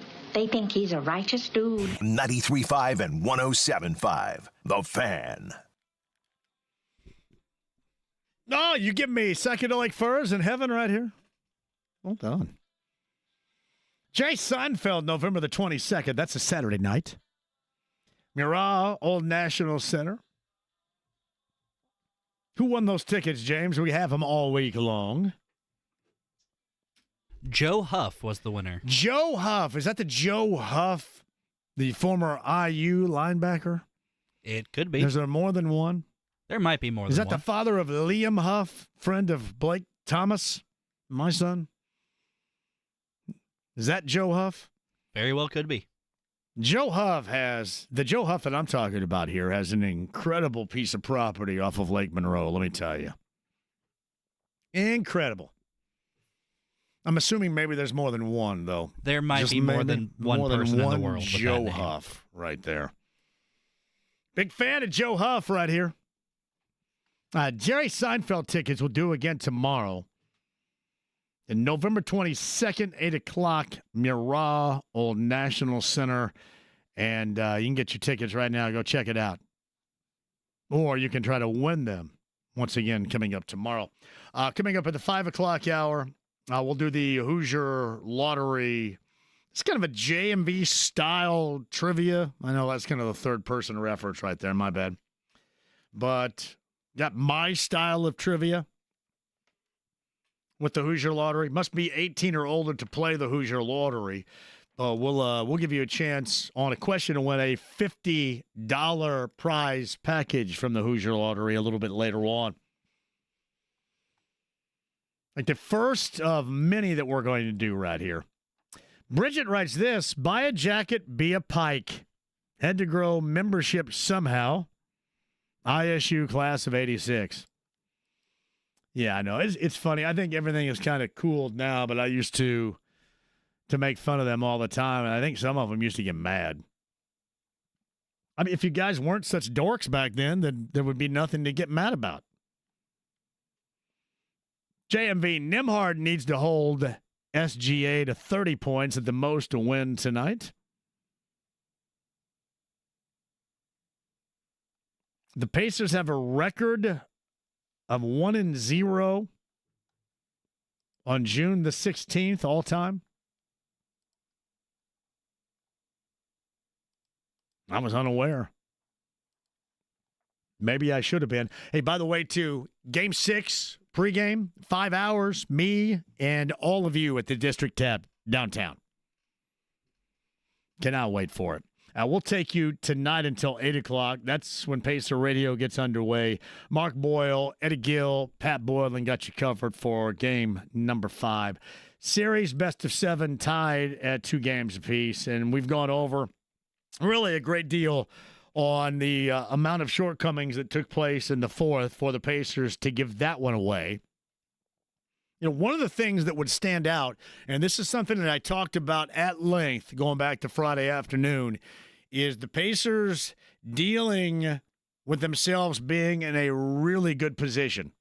I think I've described it as prosperity. And oftentimes they don't. And they didn't again on Friday night for whatever reason.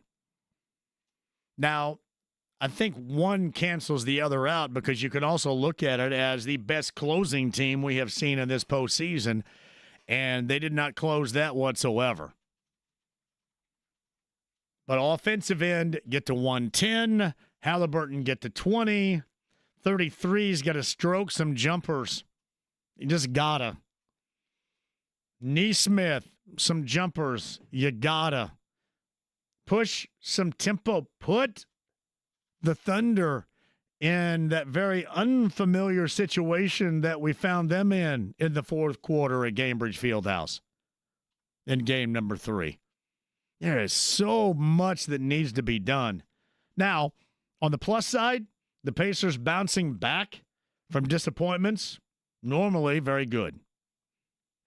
And make no mistake about it, Friday night was a massive disappointment What a great day all the way through, a great day all the way until the fourth quarter.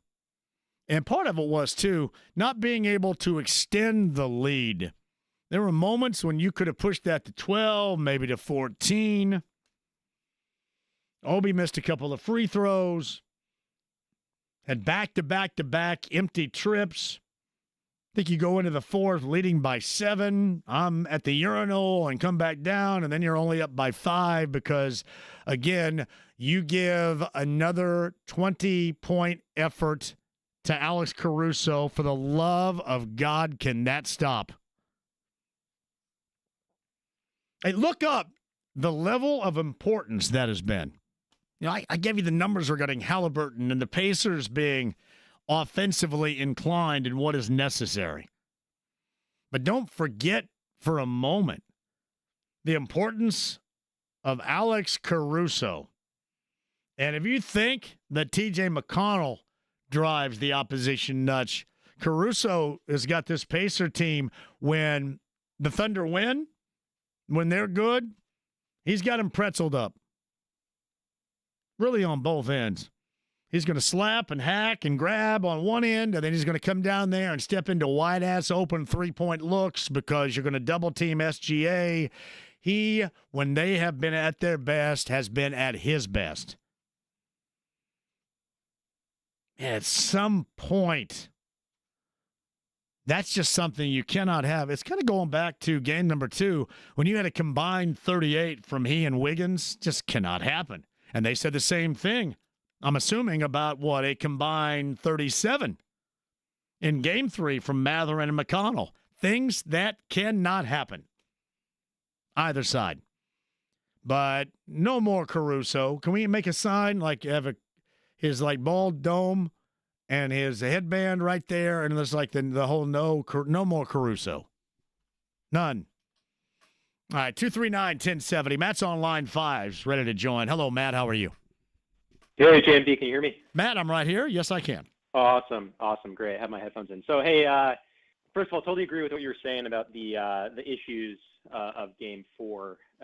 Especially the ones I thought were most notable were actually the steals on the inbound passes that we had in the fourth quarter. I think there were 3, one from T.J. McConnell, one from Pascal, and one from Miles, I think, that all led to Thunder points. And that was just kind of indicative of sloppy turnovers that really kill the momentum, especially after I think one was on a Chet dunk, and then we inbounded it, they stole it, and got more points from it. And, that just takes the air out of everything. Yeah, what was like a dribble handoff that got fouled up and went the other direction too. Yeah, and there was so much dribbling in the fourth quarter by the Pacers, and that dribbling and then late clock situations are basically not going to end well for the Pacers. Exactly, and so between that and a transition to some sort of ISO ball, which really isn't the identity of this team, it was kind of a recipe. And so the reason I bring that up, right, is because that's stuff that Rick Carlisle and this team can control, right? And a lot of fans out there today, I know you've had some on your show today, are the doomerism, the sky is falling, complaining about the refs, everything's bad. But this is stuff that can practically change. And that's kind of what I want to bring up is the fact that, I know that Friday sucked. Trust me, I was down in the dumps like everyone else in Indianapolis. But it's 2-2 in the NBA Finals. These are the 2 best teams in the world. Yeah. And we have a chance to win an NBA championship here. So people who are saying in the national media, fans out there saying, oh, it's over, it's 0-0 as far as I'm concerned. I mean, this is an opportunity to get back down after you've been punched in the face. And that's what champions do, right? When Peyton Manning ran into the locker room down 21-3 in the AFC Championship game in 2006, did they just give up? No. It's the Animal House, to the Germans. Oh, man, I thought you were going to go into Mr. Blutowski and his rant right there. Right. Was it over when the Germans bombed Pearl Harbor? Right. Yeah. Exactly. It's one of those things. This is what champions do, right? They have to respond. And so Miles Turner, he has not played well this year. He'd be the first one to tell you that. But this team got to this point because of a 9-10-man rotation that Miles Turner has been a part of, and he's going to continue to be a part of that. And he has to play better, absolutely. But to overlook him and his contributions to this team, I think is just foolish, right? I mean, play Pacer basketball. This is what's gotten us to this point. The sky's not falling. You have a chance to get back there and, put it behind you. And complaining about the refs, complaining about all those calls, which, trust me, I was not a fan of many of them. But that's not going to do you any good. And fortunately, I think that's why fans aren't the ones making the calls. The coaches or the video coordinators, whatever. And this is what people like Tyrese Halliburton, if they're a superstar, which I think he is, this is his moment to put that into full view on a national level and come back through adversity. So anyway, here's to a good game tonight. Hey, I tell you what, I think the city of Indy, I think the location, I think Pacer fans needed that pep talk from you, brother. Well done. I appreciate it. Have a good one, JMV. You got it. Thank you. I think you guys needed that. I think you guys needed it. From Zach, the Pacers' stagnant offense the last 3 minutes of Game 4 was disappointing because the game and the 3-1 series lead was right there for the taking. But it didn't ruin the good time I had with everyone else experiencing your show live at Pivot. I'm telling you what. You talk about OKC and their defense,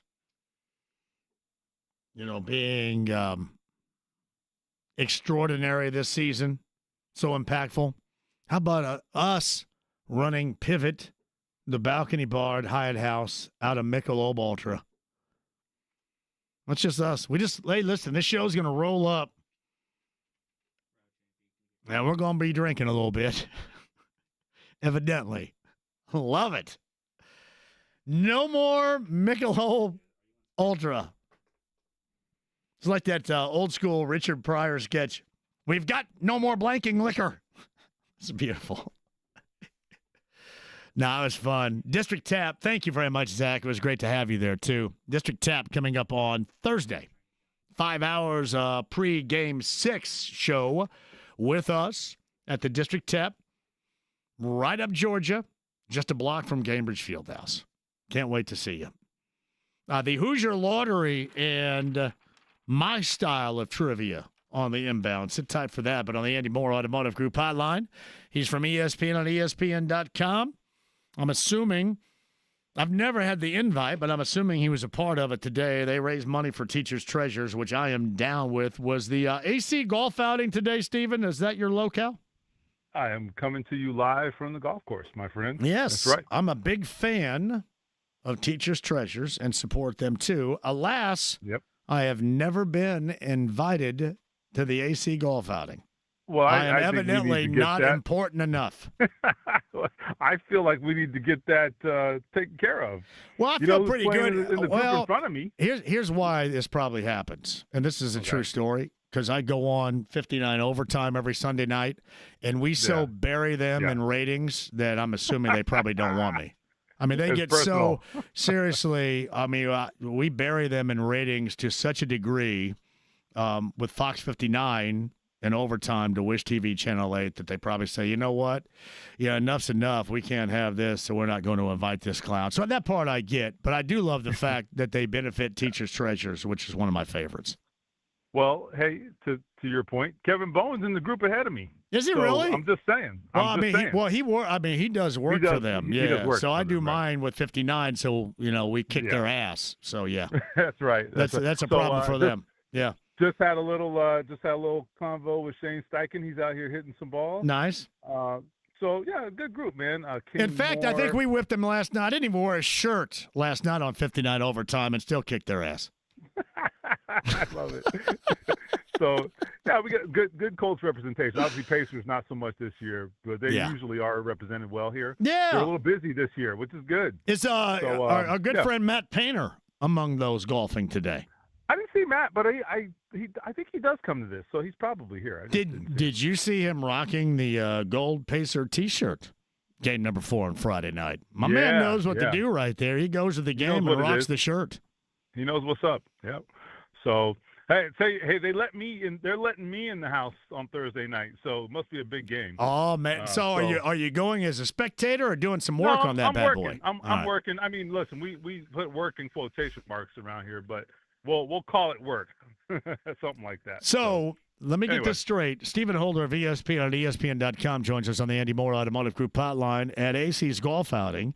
You golfed with noted Smiley bro Sean Collinsworth today, from what I gather, correct?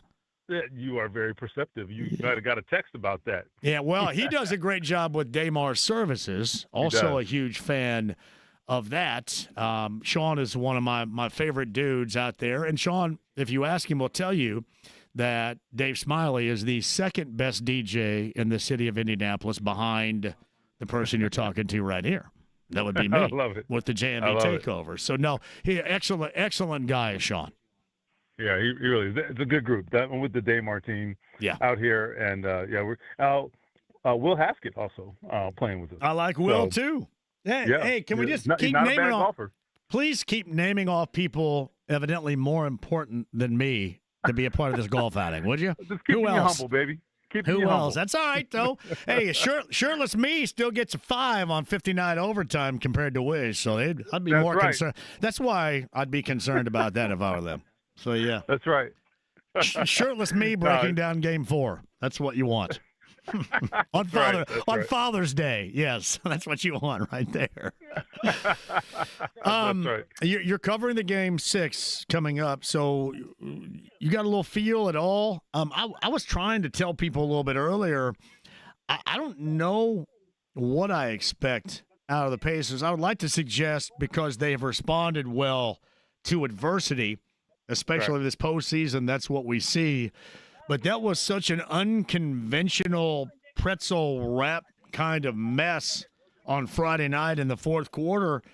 And they've got some guys right now, including 33, that's down in the dumps. I don't know if a road show of that level of progress is something we're going to see coming off that win by OKC on Friday night. I agree. No, I think that if you're looking for a glass half full, what I would say is that I feel like the Pacers – not wire to wire, but for the majority of that game, they outplayed them on Friday night. They played better for longer stretches than did Oklahoma City. They fumbled the game away, right? I mean, pretty obvious. So I think that's the glass half full approach if you're looking for a reason, to maybe take some solace and find something you can spin forward. But I think you got two really mentally strong teams here. By the way, as Stephanie White drives by in the golf cart here, so she's definitely more important than you. But I don't think you take that one person. No, I don't know. I won't. But please keep naming them off because I like to keep a box score on this. I've got stats. Okay. She gets better ratings than you, I bet. I bet she does. There's no question about that. Yeah, well, that's okay. That doesn't take too much here. So, yeah. So anyway, I think they're up against it. There's no question about it. They're up against it. That home crowd, tough place to play. But two things. Number one, they've won there already, even though that wasn't a great performance overall in Game 1, but they have won there. And the Pacers are just unfazed generally. I think that's the best thing I can say about them. I mean, there are lots of good things you can say, but that is among the best things I can say about them. They are truly unfazed. They are defending well, and I think that's the one thing you can do. That's the one thing you can do on the road that you can take with you on the road is if you defend well, you can keep the crowd in check and you can give yourself a chance. So I think that's the thing they got to hang their hats on tonight. It's Stephen Holder of ESPN and ESPN.com. He's on the Andy Moore Automotive Group hotline. You got to get to 110 or over, 110 and you win, and Halliburton's got to get to 20-plus in points. And you can't have all the dribbling. You can't have all the late clock situations that they have. And so many of those reasons why things came undone on Friday night in the fourth quarter. Look, I mean, when they have played to their personality, they've won in this series. It's really that simple, right? When they have stayed true to themselves, they've won. So that's what they got to do. That's the answer. It's really not that complicated. Now, what makes it complicated is that Oklahoma City takes you out of your personality. They make you become somebody else. And that's where they've got to be. They have to have a stronger will than does Oklahoma City. But that's really, I think, to maybe oversimplify, at the risk of oversimplifying, I think that's what this boils down to. So we'll see if they can do that tonight. I do think Halliburton, I like what he did in that game. That was better, and I think that's what he has to do. The problem is they kind of got out of character late. But generally speaking, that's the right approach for him in that last game. That is something that you can win with. You can win with that kind of effort from him. They've got to not get in some bad defensive matchups like they got at the end. I thought overall they played really well defensively, but I think they got some switches at the end and some matchups that hurt them. We've already, I'm sure, covered that, but there wasn't a lot that led to them losing that game. It was a lot of little things, and I think those are things that they've avoided in the games that they've won. This is not that complicated, but again, easy for me to say, tougher to do out there on the road with a ruckus crowd. All right, did you ask Shane Steichen about his quarterback situation at all out there, or did you leave that alone? I thought about going there. I said, I'll let him have a few beers today and relax. So I gave him the day off. But we can certainly talk about it. What's he drinking out there, by the way? What's his drink of choice? Did you see? I did not. Whatever the cart girls got going on. Yeah. Did you throw back a couple there too? Oh yeah, I got me a Stella here. We're day drinking, baby. The Tito's tent is out here. I got you. I can see it right here in the distance. Wait a minute. The orange Tito's tent. Taking some shots, drinking some beers. I mean, getting we don't have loose. to get into details. That sounds like 5 o'clock hour for me right there. Hey, listen, man, you only live once, man. Well, listen, I have absolutely been that. It may end tomorrow for me, baby, but yes, it is a one-time and a one-time thing. All right, so you're covering Game 6 coming up on Thursday night as well, and we'll see what happens. Any particular angles, or are you going to play off of what takes place tonight in OKC in Game 5? Yeah, more so that, and obviously, whatever they need from me. But I just want to be in the building, man. I just want to feel the electricity, So that's really what it's about for me. Yeah. Whatever team they have me cover, I don't know. We'll work that out here in the next couple of days. But I just want to, kind of be in the building. I think it's just a cool thing, man. I remember I haven't done the NBA Finals in a long time. I think the last time I did it might have been I don't know, maybe 2004. I think was that with the Lakers and Pistons. I want to say, I can't remember, but those are the things you remember in your career. The big games, the Super Bowls, the NBA Finals, the big Final Fours, those kinds of things. Those are the things you tell stories about when you're at a bar 10 years from now.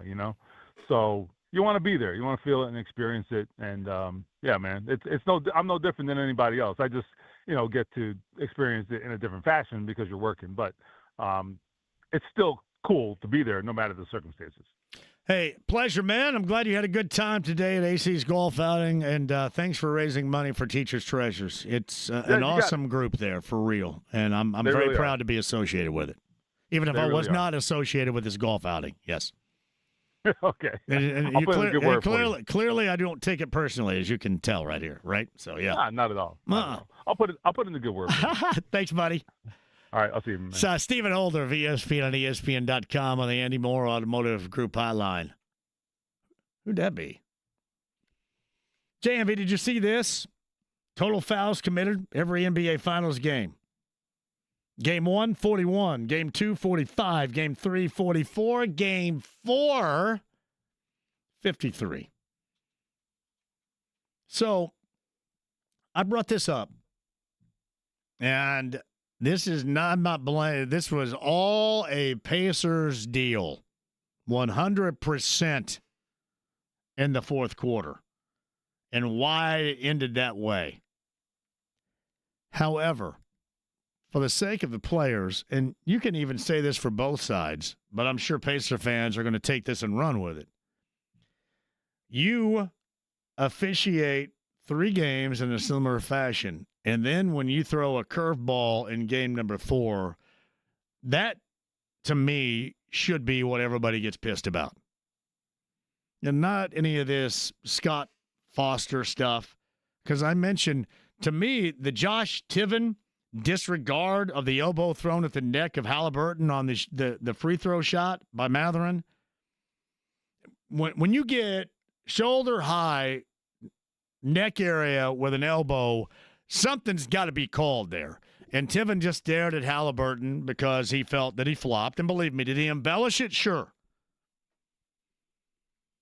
But that was more, I don't like Tiven. I think he's a pipsqueak. Foster just kind of,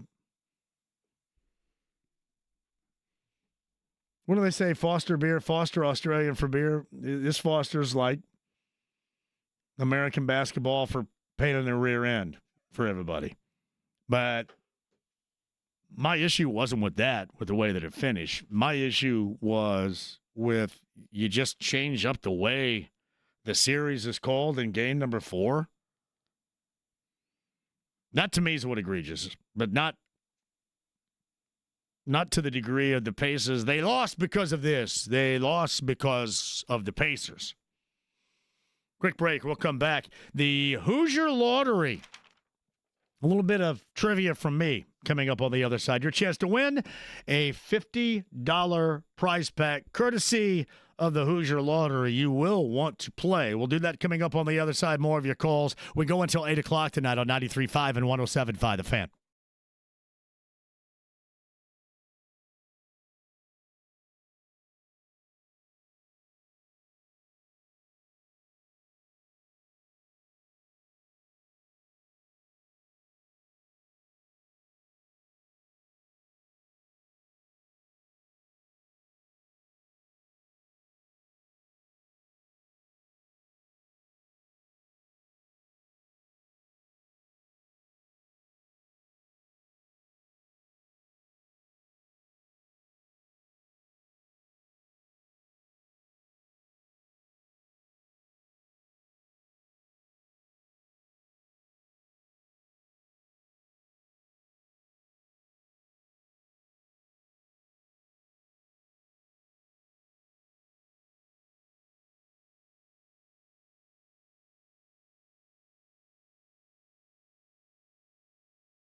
JMV. Hans, Bobby, I'm your white knight. 93.5 and 107.5. The Fan. Jim's over there. I'm John Kravitz, top of the hour. Travis Best, I believe, the former point guard, is going to join us coming up at 6:30. JJ a little bit later on, too. I go until 8 o'clock. At that point in time, Pacers radio network coverage takes over with Pat Boylan, Mark Boylan, Eddie Gill. Mark and Eddie in Oklahoma City, and we've got a game number 5 with the best of 7 NBA Finals tied at 2 games apiece. Historically speaking, teams that win Game 5 in an NBA Finals tied at 2 games apiece, 23-8 in terms of winning the title. So this is stat-wise, although let's just suggest in the past 2 games, the stats and the image and or the personalities of these 2 teams have not been what they have been for them. So it's weird. You're hoping for some things to change dramatically, but as Pacer fans, you're also hoping for some things to remain the same. Like bounce back, for example. Bounce backs have worked out for the Pacers. All right, 239-1070 is the number. My man Bill is on line 4. Bill, talk to us. How are you, sir? JMV, doing great. Looking forward to the conquest of the District Tap on Thursday, right? You had me at Conquest. Yes, the District Tap downtown. We will seek that out as our next conquest coming up on Thursday. I'm going to start using that. Do you mind? I don't mind at all. Do I need to pay you a word finder's fee for that? Because I like it. Conquest. Yes. Oh, I love free beer. Free beer usually works out better for me. Okay, I got you. But from a square block perception, you own it down there. Your show dominates a square or a half a square block. Well, I guess if you include Tom's Watch Bar, it's probably a square block. It was awesome, was it not, buddy? Awesome. You basically you dominate the street. So, and I can't help but think that with this no hitter today in the College World Series by this kid. Yes. Gage Wood of Arkansas, the first since 1960 of the College World Series no hitter, and almost. Well, not only that, but outside of the hit by pitch, it would have been a perfect game when you think about it.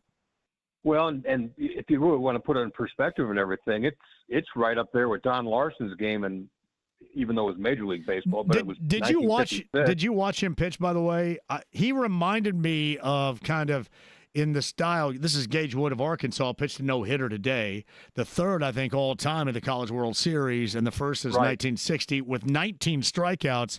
He looked to me on his stature and delivery kind of like a Roy Oswalt, Sonny Gray type of right-handed pitcher. He remind you of either one of those guys? Oswalt, yeah. That's a good comparison. Yeah, that's kind of what that reminded me of.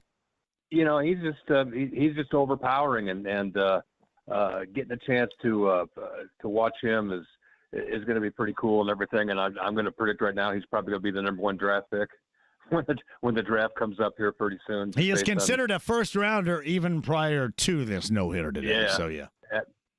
So he just solidied his professional career, but. Right. With the Pacers and everything, the one thing I want to see desperately, and I am begging them. I'm begging them. Don't turn the ball over in the first quarter when you're trying to run with these guys. Yes.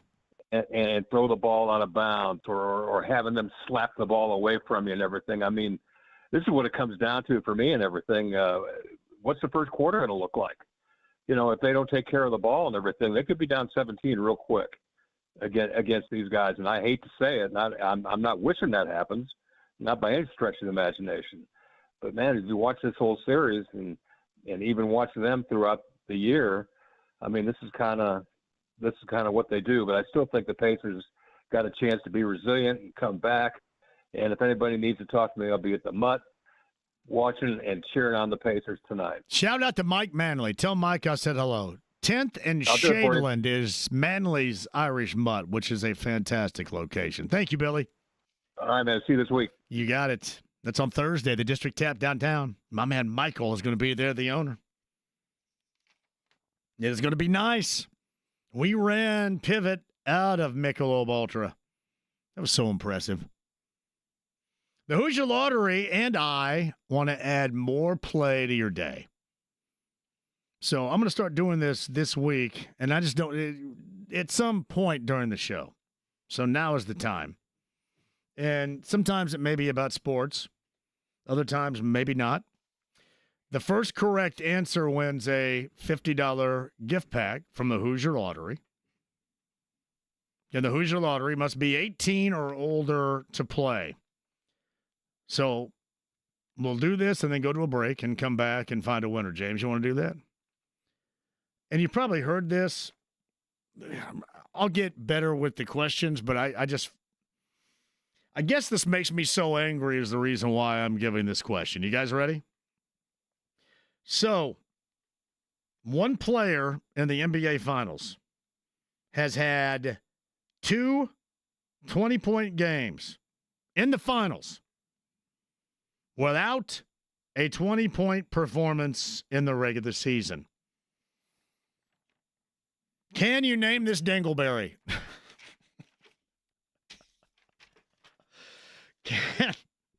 Think that's okay?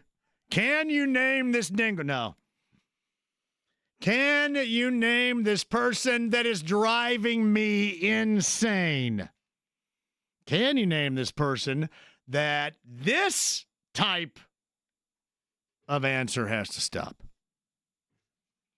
239-1070, number 9 or the first with the correct answer, I guess I should say right here. Again, 2 20-point NBA Finals efforts without a 20-pointer in the regular season.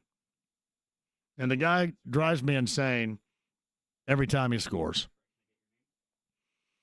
All right, if you can name that person that drives me insane, we'll talk to you on the other side. We get a $50 prize pack courtesy of the Hoosier Lottery. Must be 18 or older to play. The Hoosier Lottery. Thank you, Hoosier Lottery.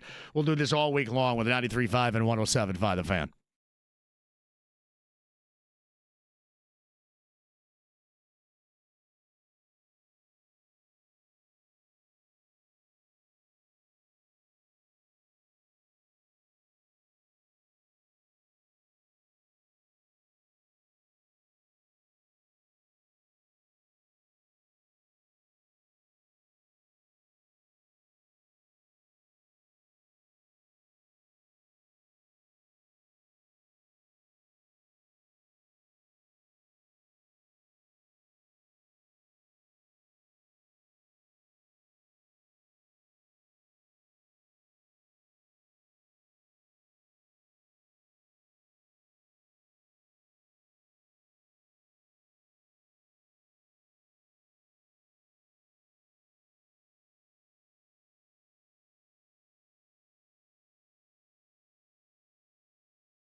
Boomba. Sis boomba. Describe the sound made when a sheep explodes. 93.5 and 107.5. The Fan. I saw this from Joe Tipton. Serbian 6'4" guard Aleksa Ristic has committed to Indiana. And Joe Tipton is one of these recruiting gurus, I guess, collegiately, if that's what you want to call it now. Semi-pro. The 19-year-old will join IU for the upcoming season.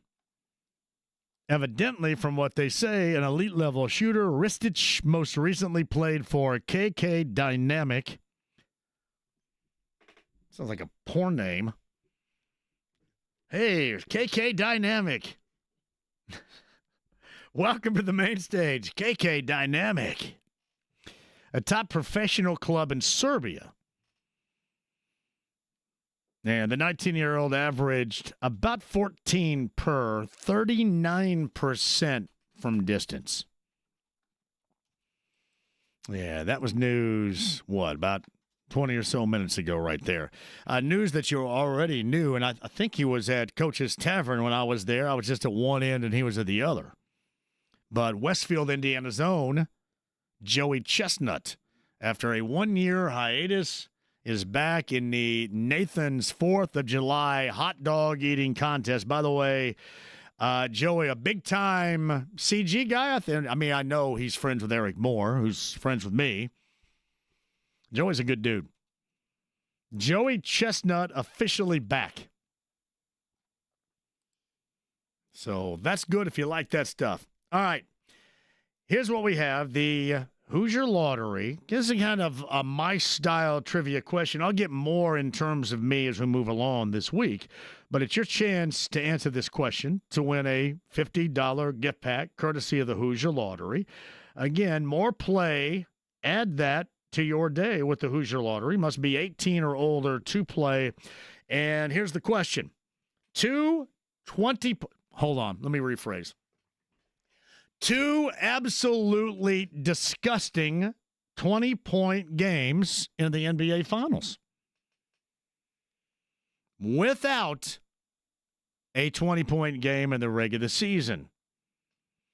What horrific experience with whom the player that I'm looking for as an answer in the NBA Finals am I talking about?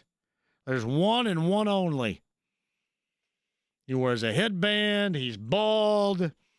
Nobody ever gets a hand up because they're not in his zip code when they're guarding him because they're often doubling off. Who am I talking about? This is your Hoosier Lottery question. Is Adam on line 4? Adam, welcome to the show. How are you? I'm doing great, John. How are you doing today? What bad dream nightmarish off-the-bench player am I talking about in this NBA Finals?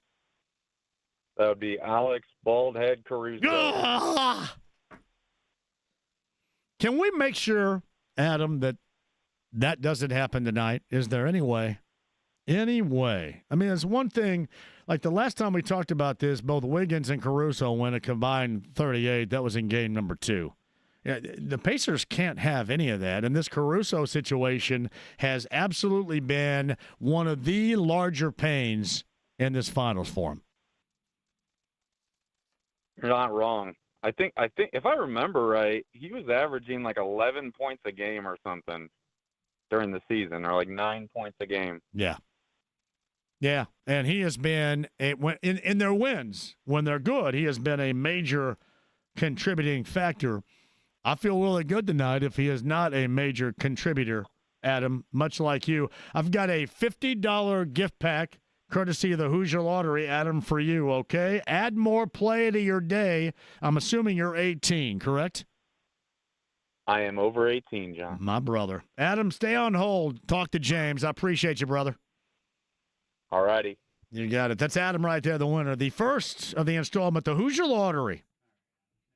Add more play to your day. I'm going to do something like this every day.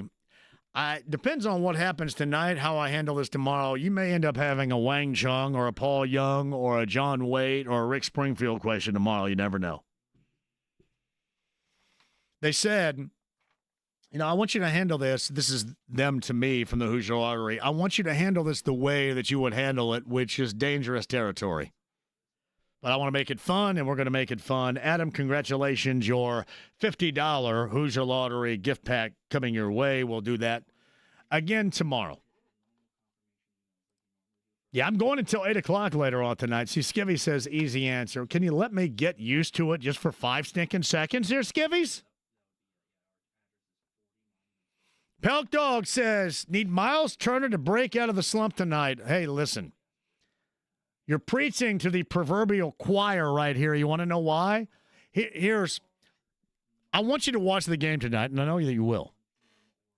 But here's an easy way about how you can recognize / gauge how 33 is doing for the Pacers in game number 5 tonight.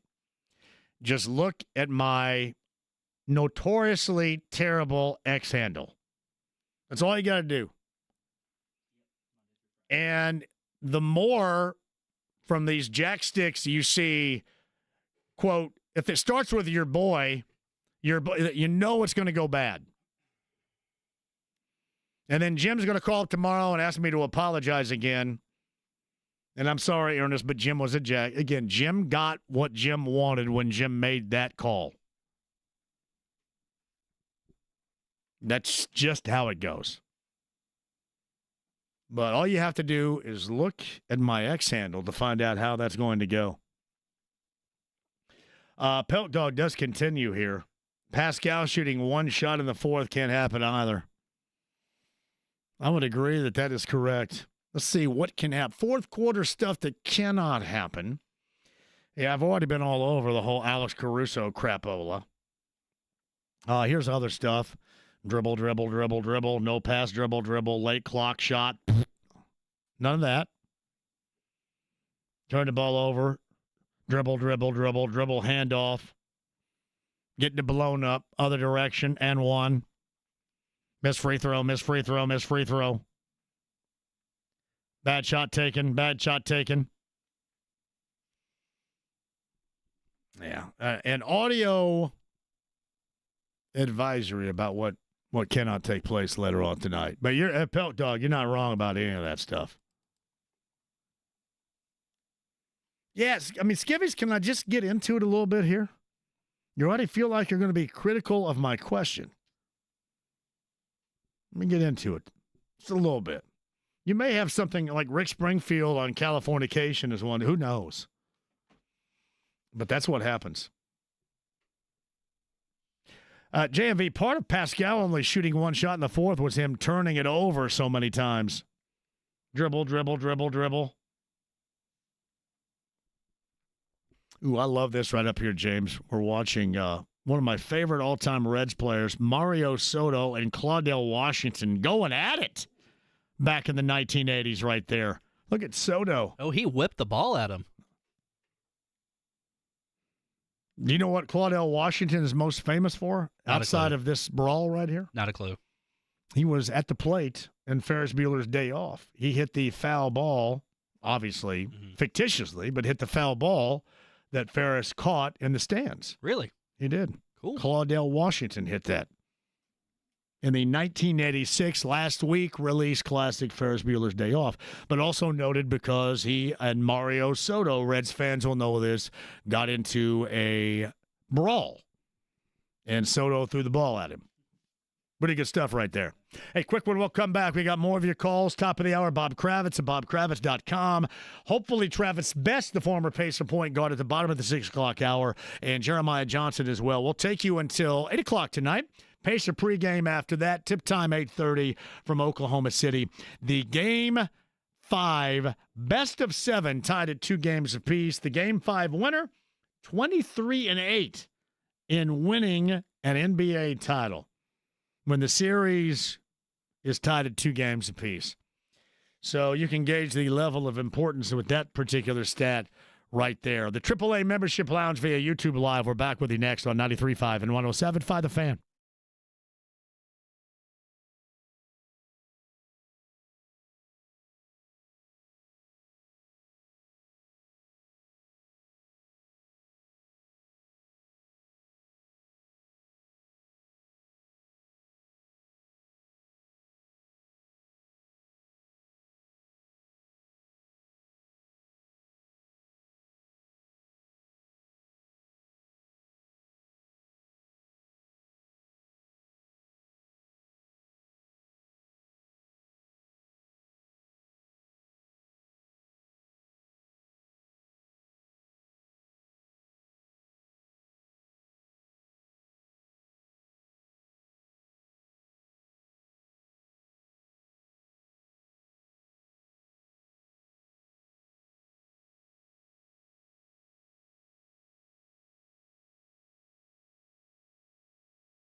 Color isn't orange.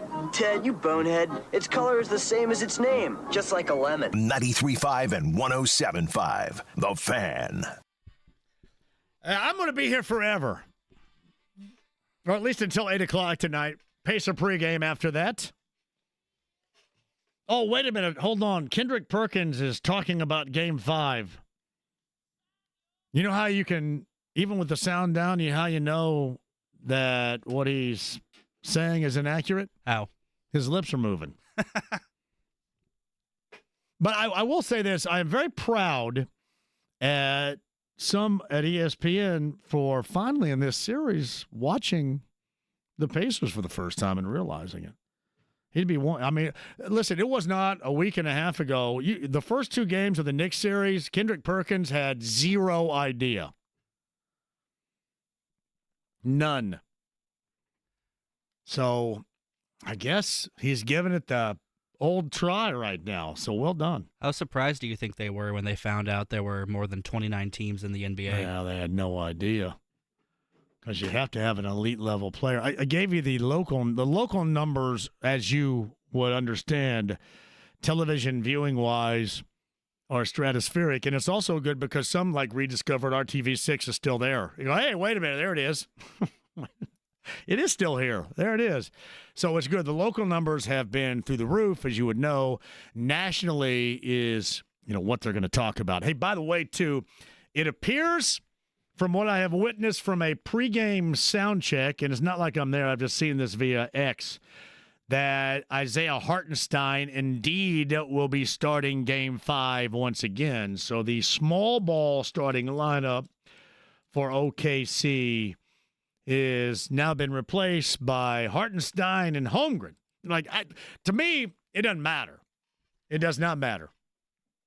And in terms of, well, what about Miles has to fix what is broken with Miles right now, and he's the only guy to do it. I can't help. I can give him my jumper. Maybe that would help a little bit, but he's going to have to work it out on his own. Meantime, on the Andy Moore Automotive Group hotline, after 6 o'clock we go in preparation for this game number 5 tonight. We'll take you until 8 o'clock, and Bob Kravitz at bobkravitz.com does join us now. Hello, Bob. How are you? I'm good, man. How are you? Are you over the illness, the sickness? Because it's weird. Yes. Like, I got it right after I made fun of you having it. I got it. Did you? Did you lose your voice? Oh, man, bad. Especially when they had me doing like 10 hours of radio back to back. Yeah, that doesn't work out real well. It's okay for me. All I got to do is type. So, yeah, it last week. Yeah, it was last week I was on my back, man. Well, yeah, and normally you're kind of going cool, but yeah, in those situations, it is far from being cool. Here's what else isn't cool: the Pacers offensively in the fourth. Are we going to see the bounce back, resilient team that we have seen a number of times? Certainly, we've grown to be used to with the Pacers in the postseason, or are we going to see more of a Thunder team taking over? I hate to put it this way. This is so cliched, the whole blood in the water type of scent right here. What's your expectation as we look into Game 5 tonight? I think the Pacers keep it close. I think it comes down to the last couple of possessions, the way it has, the way it did the other night. No, I think it's going to be very similar to the type of game we saw. And, it'll just come down to will and execution and all the things. I thought Game 4, while it was disappointing, was really interesting just to see the way the Thunder, with their backs against the wall, the way they responded. I think it'll be a close game again. I really do. You got back-to-back games to where we have this image in our head about the Thunder. And their fourth quarter in Game 3 was awful, very uncharacteristic of them. Mm-hmm. And then the same thing with the Pacers and how uncharacteristic their fourth quarter was. And to me, I thought both circumstances were brought on more by each team than it was, really a tremendous step up by the oppositions. That makes sense to you? Yeah, look, they went, 5 of 18. They only had one assist. They kept going pick and roll, which is usually their bread and butter, but it was not. Oklahoma was defending it really well, and like I say, 1 assist in the fourth quarter, so they weren't themselves. But I think Oklahoma City put them in that situation. They switched everything. I thought that Holmgren was great defensively late in Game 4. So I think we've seen the best of both teams. And that's why we're tied 2-2. So Bob Kravitz at bobkravitz.com. You can check out his latest right there. And, of course, he'll be responding to this game number 5 coming up later on tonight. I mentioned Miles. I don't think anybody is more qualified to explain 33 and his situations over the past 8 years than I am for this. This is reminiscent of knowing that you're not playing well and playing at your best when you have a high level of confidence, which is much like all of us out there. But for Miles, I think it is more profound when he gets mired in the lack of confidence type of situations as we see him in right now. He tends to stay in it. So there is nothing more important than for him to get an early 3-point make and then to go from there, because right now he is living in a world of negative confidence. Is this the type of matchup? Do you expect him to do so later on tonight? And then I think it's necessary for him to be a certainly more productive player if this team has any thought about winning a title down the stretch. I would not be surprised if they go pick and pop on the first possession Correct. or two. Yes. And if they try to get him involved, because when he's good, they're hard to beat. But you're right. He does tend to get in his own head sometimes.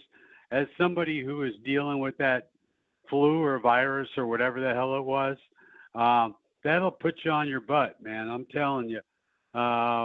So, I understand that he was playing under the weather. I think tonight is a really, really important night for Miles Turner. All right. So I'm assuming, by the way you handled the end of that answer, you think this pertains to his long-term future here or just in terms of this team in this series? No, I think that's already, the hay's in the barn, as they say. Yeah. I think that they want to keep him, whether he goes for 30 tonight or whether he shoots 4 for 15. I think that's a done deal. I think they realize that they are a special team with him, and there's no reason to move on from him at all. So Bob Kravitz at bobkravitz.com with us. I mentioned the same thing you did. Get him in a pick and pop situation, a little high ball action right away. Yep. And listen, I watch this so much. I mean, he has been at times overamped, which he was early in the series in OKC and missed long. And then you could see him on his next attempt shorten it up, and then he's short. He just right now, Bob, he has no idea where the ball is going from distance. No idea whatsoever. Yeah, if he was Simone Biles, you'd say he's got the twisties. He just doesn't know where the ball is going. The early portion of this game is going to be really, really important for him and the Pacers. And quite honestly, as well as they played with Obi in that position, I would have a short leash on Miles tonight. If he starts out missing his first 4 or 5 shots, I would certainly think about pulling the plug. Going to Obi. Yeah, I mean, you certainly can't jack around with it. And I'll tell you what, this team getting off to a good start, and Bob, maybe more importantly than anything else, how about a start to finish high-level performance, which we just haven't seen in a while from this team? Well, it's hard to see it because both teams are so damn good. You get on a run, and then Oklahoma City goes on a run. It's just tough. I mean, nobody has maintained, beginning to end dominance in any of these games. It would be nice to see them have a night like they did in Game 7 of the Knicks series last year where they shot, 62%. But I don't expect that to happen. I think they'll play well. And again, I think it comes down to the last couple of possessions. And, it's what we've seen the entire series. Well, and obviously Miles needs to save him from himself here. We know that. And Benedict Mathurin, I think, is in a similar position because he was so good in Game 3 and really the essential reason why they ended up winning that and going up 2-1. And then, unfortunately, in Game 4, late, he was equally as bad. Right. He was the X factor in both games. Yeah. X good and X bad. He was, besides the 3 missed free throws, committing 2 off-the-ball fouls is that's pretty egregious. It's funny. I've been kind of talking about this team and the stagnation of their offense, Bob, in the fourth. And a couple of things that you can tell things aren't going right, and for whatever reason this team finds it difficult to get out of it. It is way too much dribbling and not enough moving, and late clock half-court attempts are all as detrimental to this team as anything that I think OKC can throw at you. Yeah. No, I would completely agree with that. It drove me crazy. Siakam just stood in the corner the entire fourth quarter, it seemed like. I think he had one shot attempt. Yep. And that can't happen. I realize they play a freewheeling style of game, but in the half court, you've got to get to your mismatches. And I thought that this entire series, Pascal Siakam had the mismatch. Well, and not only that was inexplicable, and so was the 1 assist in the fourth. Hard to imagine with this team. Yeah, that was eye-popping. You almost wanted to check your work again, I think, when you saw that stat pop. Right. 20 assists in the first 3 quarters. And they're well on their way to another 30-assist game, which is rare in the playoffs, but not rare for the Pacers. But, yeah, they got stagnant. They got, too much dribbling by Tyrese.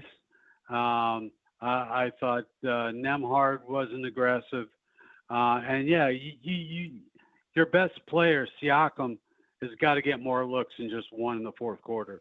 Yeah, there was just a lot of really weird. A lot of bad. Yeah, a lot of bad. But, again, part of the resiliency of this team that everybody has really grown to love is how they respond after really tough games, tough losses, whether we're talking about by a greater margin than what we witnessed in game number 4. Normalcy is for this group in the postseason, Bob, as we alluded to earlier, is to bounce back. Sure. Since March 10th, they haven't lost 2 in a row. I think it's going to be a tough one tonight. I kind of think this thing's going 7. I think both teams are going to hold serve at home. I think OKC gets tonight. I think the Pacers get, Thursday night? I forget. Thursday night, buddy. Thursday night. Yeah. I got 5 hours of the district tap for pre. At Pivot Balcony Bar, we ran them on Friday in our 5-hour pregame out of Michelob Ultra. They were just done. It was over. You ran them out, huh? I did. And it was only like half. It was only half. All you? Only half because of me. Yeah. Well, you are the party. I'm a machine. You are a machine. Bob Kravitz of BobKravitz.com. He is on the Andy Moore Automotive Group hotline. What do you think about the way that Rick Carlisle handled things at all? Everything was put under the microscope and highly scrutinized after that loss on Friday night in Game 4. What do you think about the coaching from start to finish from Rick Carlisle? I didn't have any problem with it. I really didn't. I thought his rotations, everything else. Did you see anything in there that you thought was a grievous mistake? It was. He did wait a while. I thought. Did he not for Mathurin? Listen. Yeah, he put in Mathurin late. But he did that in Game 3. He was like the 10th dude off the bench in Game 3, and he scored 27 still. So I think if the Pacers are going to win this series, Rick's got to steal a game. I really do. I think he's capable of it. Look, Dano is a terrific young coach, but Rick's been there and done that. He's been to the finals 6 times. And I did not understand OKC going to a small lineup to start after winning 68 games. So, like, why would you blink first? I didn't understand that. Well, they blinked before anything started. I mean, I guess if that's how you want to describe it, yeah. Yeah, they blinked before the series even started, and I think they are a better team with the two big lineup. They rebound better. In the game the other night, they had 23 second chance points to the Pacers 11. I think they're a better team when they go with the two bigs. It's Bob Kravitz of BobKravitz.com. I can't do another 20-point performance from Alex Caruso. I can't have it. Oh, that's the problem is you get. I mean, it's the old saw that role players tend to play better at home. Now he had a terrific game in Indianapolis, but I worry about the Dorts. I worry about Wiggins. I worry about all these guys. You know, one thing that they did in Game 4 was the usage rate for Jalen Williams was through the roof.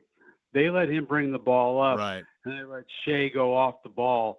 And I think that saved Shea for that late game 15 points that he scored. Well, and, adapting to situations, and I think we wondered about that after game number 3 because it did look like that they got tired, and that was a major move right there, doing what they did, because he did look certainly more fresh because SGA looked spent toward the end of game number 3. Game 3, he was bent over at the waist. He was clutching his shorts. He looked like he had nothing left, and quite frankly, he did have nothing left, and we saw that play out in the game. But I thought the fact that they rested him 3 more minutes than normal in the first quarter, they subbed him out a little early in the second quarter, it allowed him to come back fresh and play terrific basketball down the stretch. It's Bob Kravitz who is with us. All right, so you believe this is not going to be a positive game tonight for the Pacers because you think this series is going 7, right? I think it's going 7. Now, would I put it past them? Hell no. I've seen this team all year, and they do amazing things, and they haven't lost back-to-back games since March the 10th. So, history is certainly on their side. But boy, to think that they could win 2 games in Oklahoma City that's pretty tough, considering Oklahoma City was at 29-1 at home or against Eastern Conference teams. I forget the stat, but either way, it's a daunting task. It is. Is this the early stages of this team, this organization going 2 levels? Are we going to see, I guess, prolonged high-level play from this team even well past the NBA Finals this year, regardless of what takes place? Are you talking about the Pacers? Yeah, I'm talking about the Pacers, yeah. Pacers, yeah. As long as they go into the tax and they bring back Miles and they keep this core together, do I think they're going to be favored to reach the NBA Finals next year? No, that's going to be in the East. It's going to be Cleveland. It's going to be New York, depending on what they do, and certainly Boston. But I think they're going to be a top 4 team for a long time, and I think they're going to be in the mix moving forward because really the core, as long as they go into the tax, and they say they will, and they're able to keep Miles, I see no reason why they can't sustain this kind of success. It's Bob Kravitz. You can check out his work at bobkravitz.com. Did you play golf today? No, I didn't. Should have, but I didn't. The boys' high school state starts at Prairie View this week. So yeah. The course is being used by the young flat bellies who hit the ball 300 yards.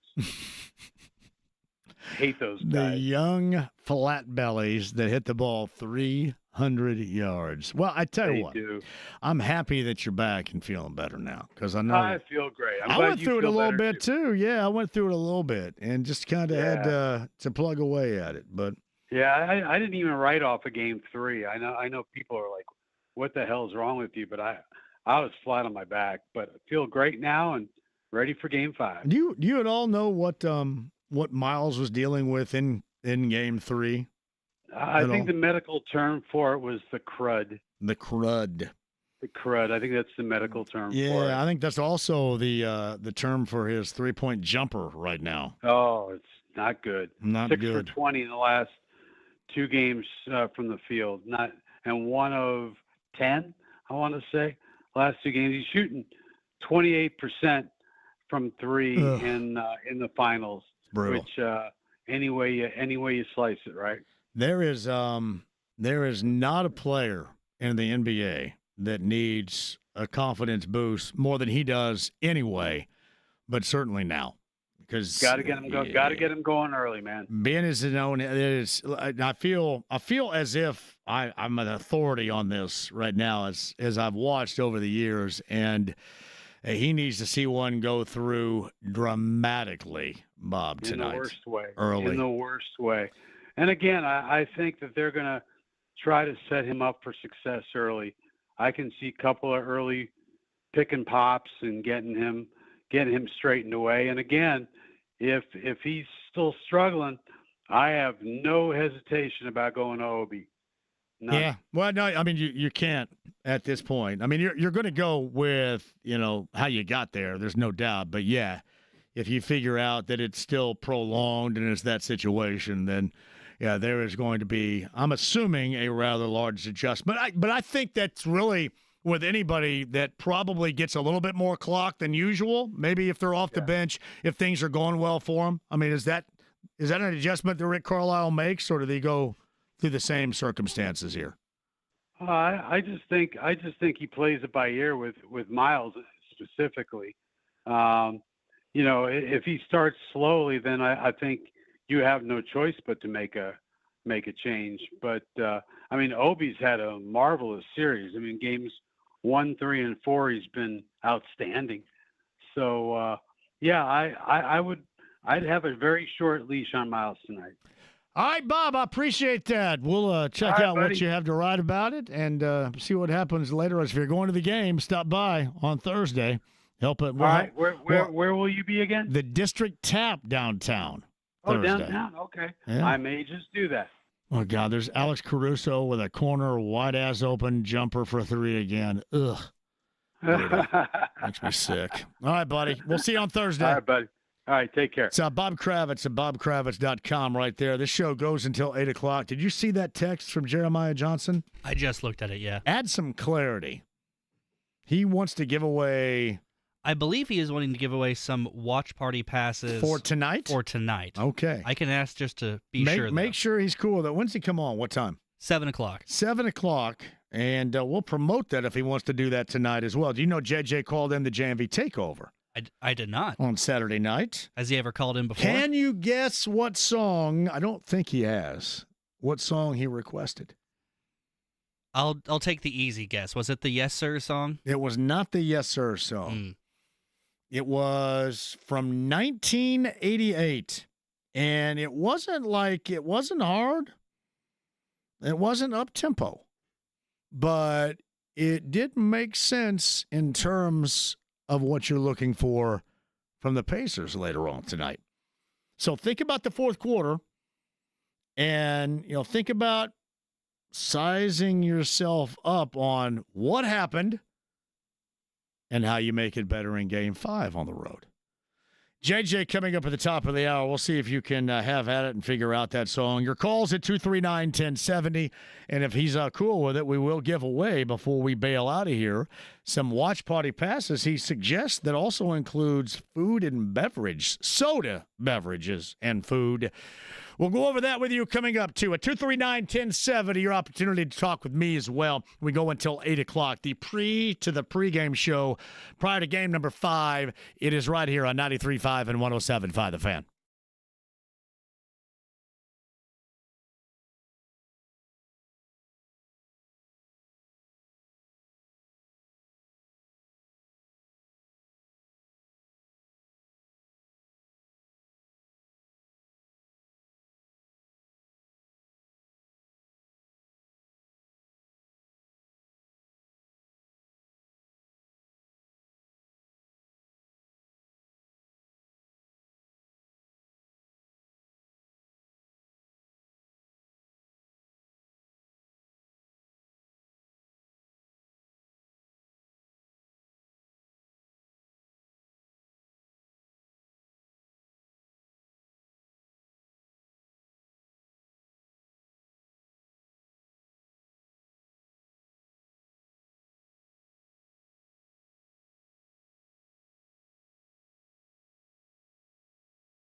Ride with JMV. But I'm a genetic freak, and I'm not normal. 93.5 and 107.5. The Fan.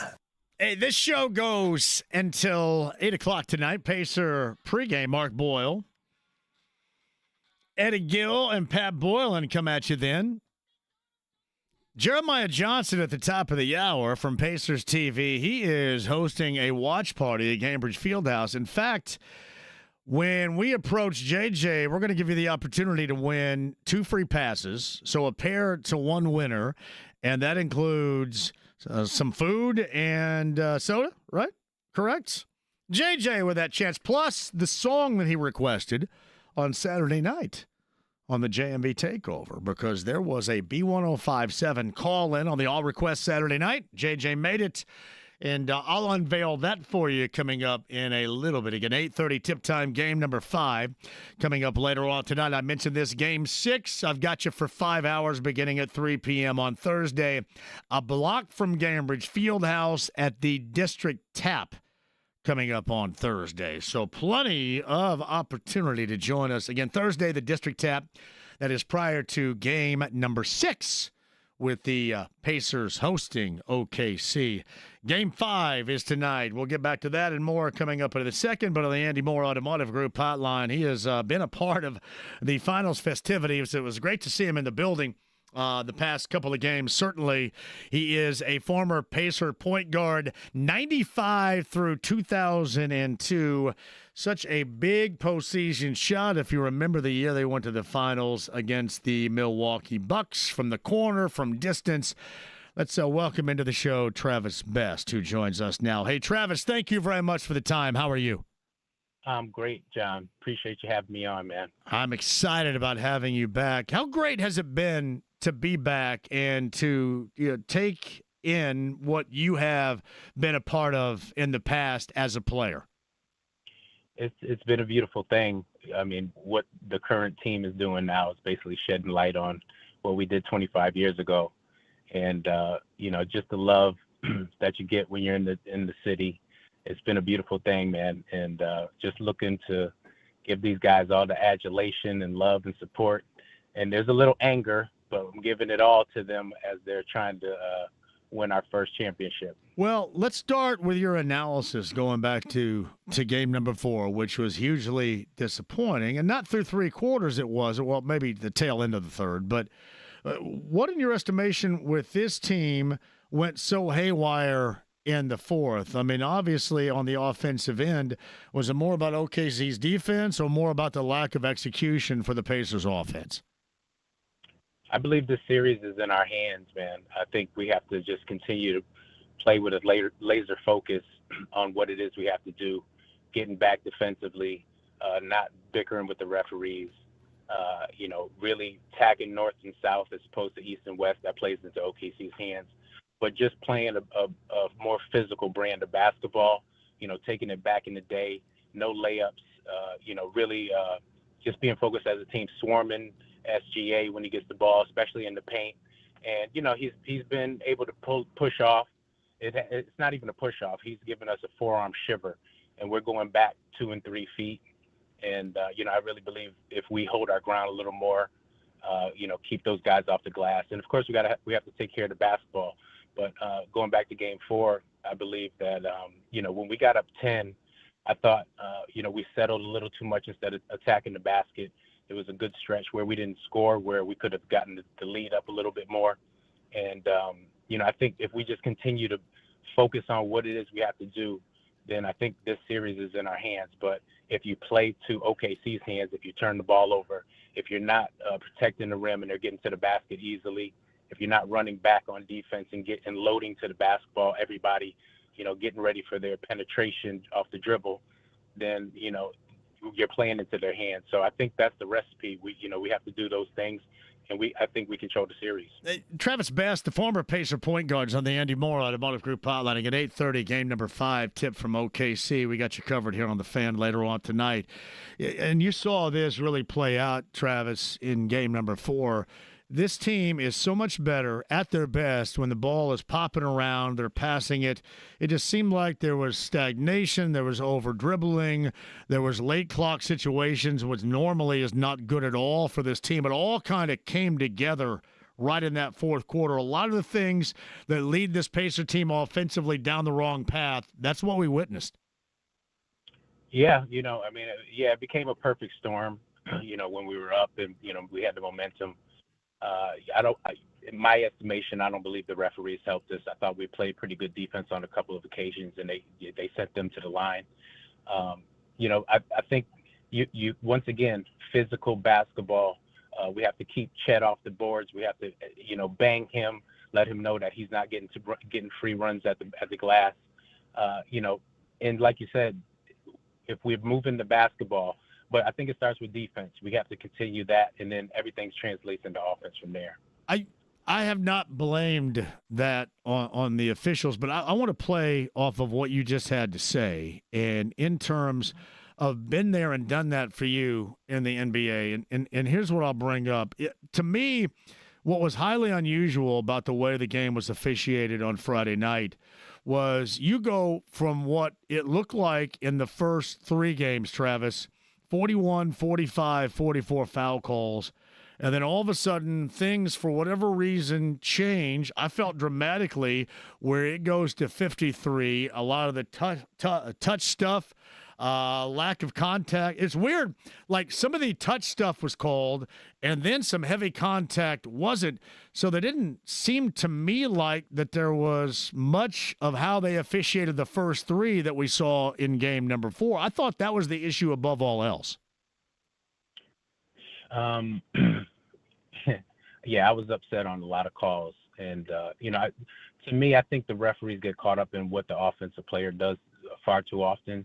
I think the view is to look at the defender, see if he's on the same plane. The defender has rights as well. So I think, when we're playing aggressive and we're bodying guys when they're going to the rim, but we're not shoving them off of their path, that's a no call. It's okay to call a no, to not blow the whistle. And, you got to let these guys play and let them win the series, amongst themselves. And, the whistle can actually, change the course of the direction of the series or a game. So, I think the referees really have to lay off and let these guys play.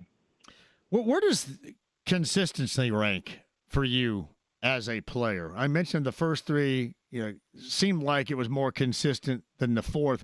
Is that what really drives you crazy more than anything else? If things are going one way, and then all of a sudden it takes a huge turn in a game of the magnitude as we witnessed in Game 4, officiating-wise? Yeah, absolutely. You're fighting for every possession, every loose ball, everything matters, every single play. And, when you're fighting so hard, especially through the course of an entire shot clock, and then you come up with a foul, when you're playing really good defense, it is very frustrating, because you're trying to grasp the momentum of the game. And so, those things kind of prevent that. But I think we have to just stay the course regardless. We can't get wrapped up in what the referees do, especially if we're going to the rim and we're missing and we feel like we get fouled. That can't happen. Not against this team, not against OKC. Everybody has to run back. It's a numbers game, and you have to change ends of the floor better than the other team, and that will increase your chances of winning. So you have to really be focused about every play.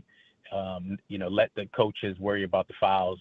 Guys that are on the floor, they have to really be focused. This is it could be their one opportunity to get a championship and bring that back to the city, and they have the ability, and I believe, like I said, I think they have the series in their hands if they just do the right things and stay focused. He is former Pacer point guard Travis Best on the Andy Moore Automotive Group hotline. Coverage begins here with the Pacer Radio Network coming up tonight at 8 o'clock. That's when we bail. Has this kind of stirred the proverbial echoes for you, going back to the year 2000? And how good of a feeling has it been to see this Pacer team evolve into a championship competing caliber team, especially the way this group has done it so quickly? It's been an incredible ride. Just the late game heroics, coming from behind, beating teams that were favored in different series, and then of course winning in New York again. Of course, we closed the series out in 6, so we were able to celebrate in the Garden, which was fun in its own right. But I love the contrast where these guys closed out New York in Indy and were able to celebrate with their family and with the fans. I thought that was a beautiful thing, man, to see. And even for me, not ever experiencing that was beautiful to see these guys, to close it off in Indy. Yeah, to go to the final. It is, Travis. Are you coming back Thursday for Game 5 or 6? I should say. Sorry. Absolutely. Well, hey, let's make sure our mutual friend Amp Harris has you stop by with us before the game at the District Tap. Can we do that? Are you going to be on location? Oh, yeah. 3 until 8. That could be an option. There's a lot going on when I'm in town. But I'm telling you. Well, and there will be a lot going on here. It's a block right down Georgia. Because, listen, the other thing that has changed for you is dramatically is what goes on around the field house now compared to all the options you have, right? Oh, absolutely. I mean, it's a blast, man, to see everyone celebrating. And, we get to continue to see basketball up close and personal in the city this late in the season. And, and just the fanfare and the warmth and the love that's going around, it's infectious throughout the city, man. It's a great thing to see. It is fantastic to see you. Fantastic to hear you. And you and Amp stop by and join me at some point over the course of Thursday afternoon. We'd love to have you. I appreciate you, man. Thank you. That's Travis Best right there. Thank you for the call. Amp Harris, shout out to you as well. Outstanding on the Andy Moore Automotive Group hotline. Hopefully they can stop by. The District Tap, that is on Thursday, downtown. My man, Michael, whom I saw, by the way, on Friday after the game. But it is a great spot just a block away. You can pregame, go to the game, and then celebrate postgame at the District Tap downtown. Great happy hour special. I mean, all we're talking about right here. That's coming up on Thursday prior to game number 6. But in the crosshairs tonight, of course, game number 5. Pacers are 14-0 when they score 110-plus points. The Pacers are 0-6 when they don't reach 110. Do I need to say anything else? Do I need to mention anything else? Quick break. We'll come back. Jeremiah Johnson, watch party participant, and your chance to win something coming up at the top of the hour. Don't go anywhere. A little extra time for you. A to the AAA membership lounge via YouTube Live at 93.5 and 107.5 The Fan.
with JMV. What in the wide, wide world of sports is going on here? 93.5 and 107.5. The Fan.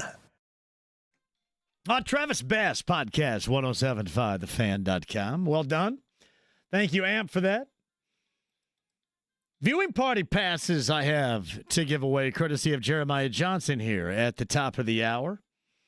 Viewing party, Cambridge Fieldhouse, will include a little bit of beverage, a little bit of food for you as well. Thank you, JJ, for that, who joins us coming up here at the top of the hour. Meantime, we go until 8 o'clock. Coming up later on tonight, a lot of info coming in today as far as game number 5 and what you're looking for later on this evening. 8:30 tip time.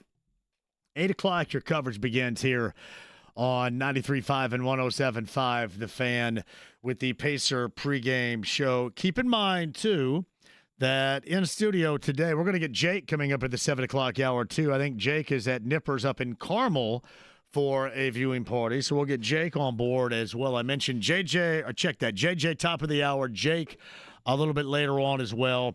And we've got a lot to talk about in terms of now a little over an hour and 30 minutes away from things officially getting underway in game number 5. And I've explained to you a little bit earlier, 23-8, our finals winning team when you're tied at 2 entering game 5, the winner of game 5. There are a lot of percentages. Now, I'll also tell you that we have seen a couple of percentages go by the wayside of the past 2 games. You know, the Pacers' late game performance, game number 4 Friday night. The Thunder late game performance, turning the ball over, getting stifled defensively in the fourth quarter of game number 3. Now, there are a variety of things the Pacer fans hope to see changed. Now, the one thing that you don't want to see change is how the Pacers have responded in the postseason to the adversity of losing the prior game. That's a part, again, of the bounce back that we've talked about. The resiliency of a team that's able to hang. That's a stat certainly the Pacers developed here in the postseason that you want to see continue. Yeah, otherwise there are some that you wouldn't mind seeing go away.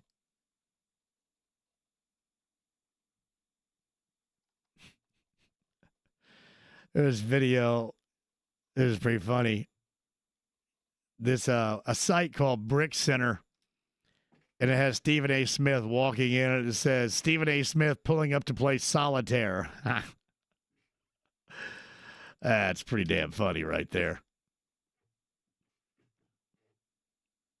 That is nice. Ready for a break here? JMV, you skinny but Michelob Ultra drinking pimp daddy from the streets that knows how to get his. That's me right there, Ken. In a nutshell.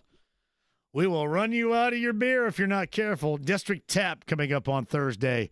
I'll explain coming up on the other side, give you a chance to win some passes to the viewing party, and Jeremiah Johnson is going to join us on the other side, plus the song, James, that he requested on the JMV Takeover on the All Request Saturday night. I believe that was his first time call this past Saturday.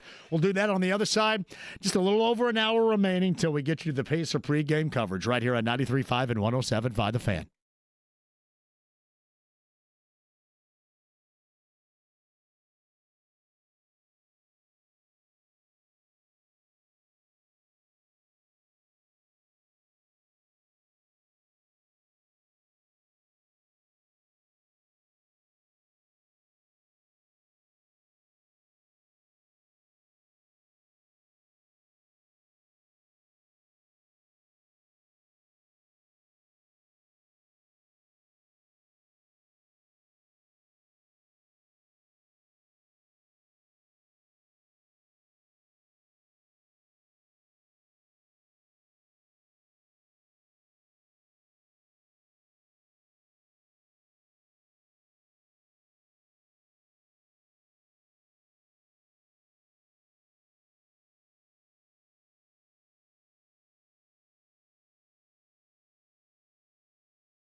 The Ride with JMV. Yippee-ki-yay, Mr. Falcon. 93.5 and 107.5. The Fan. Crank it up, James.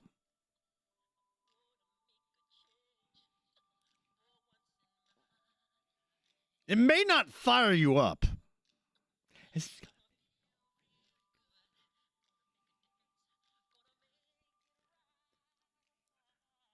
But it makes a lot of sense.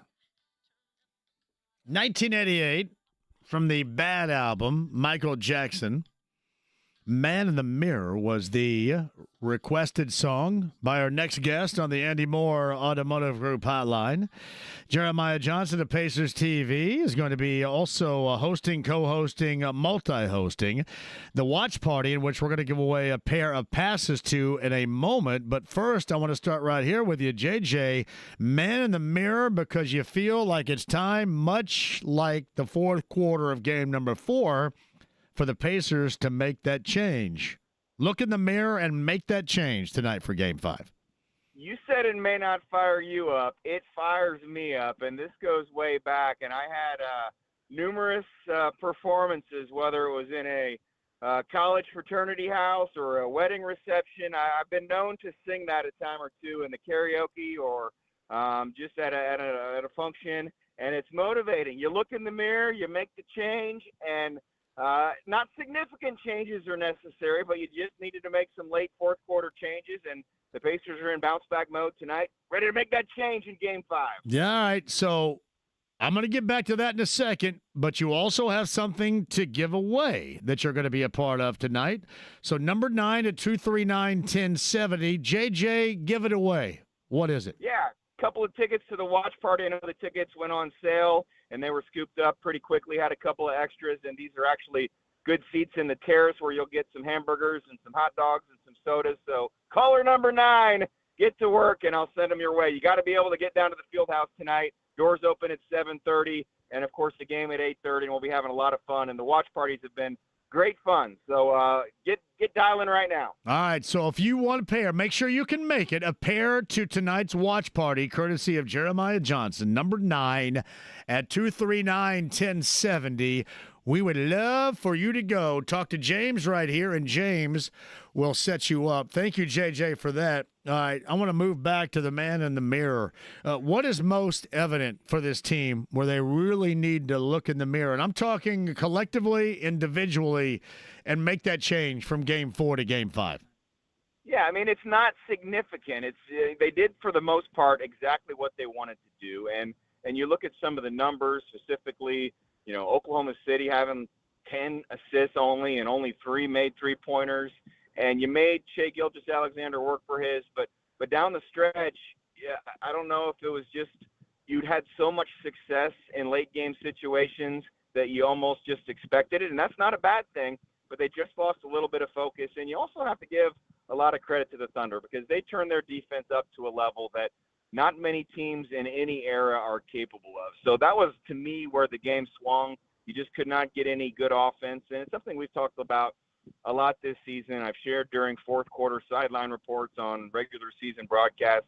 When you have an 8 to 10 point lead, and the common thought is you got to slow down and burn some clock. It's only a 24-second clock. So the difference between working clock and getting a good shot sometimes is only 10 to 12 seconds. And we know when they play with pace and a little more urgency, they're going to get a better shot. And so I thought they just slowed down just a little bit. I don't necessarily think it was fatigue. I do give most of the credit to the Thunder defense. But, you know, don't forget what got you there. Attacking the basket, playing fast. And in Game 4, Pascal Siakam got them there, helped, did a great job through 3 quarters. And I think, maybe just forgot about him a little bit. Maybe the Thunder took him away. So you just want some late game changes, and for the most part, everything else keep the same.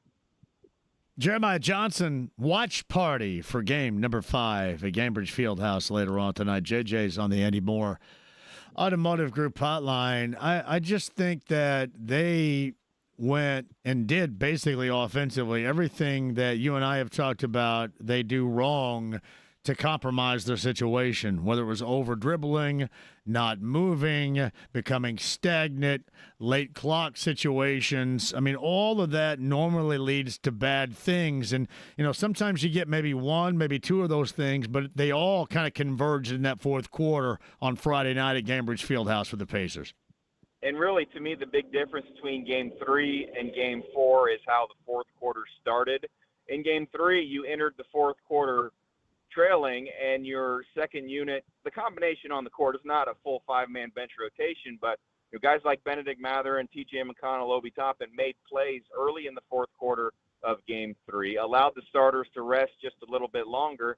And in Game 4, the Thunder made a couple early plays, and maybe you put in, let's say, Tyrese Halliburton a little earlier than you normally would, and you cannot fault that decision because you're going to be heavily criticized if things go poorly or continue to go poorly and he's sitting on the bench. But maybe that did happen towards the end of the fourth quarter in terms of fatigue, because the way Tyrese Halliburton is being guarded, it can wear you out. I mean, if you had in your pickup games in Southport, Lou Dort running around hugging you end line to end line, you would be worn out by the end of the game as well. And so the rest is important. And I thought the way the Thunder rested Shai Gilgeous-Alexander, I was shocked he went out at the 6-minute mark of the first quarter.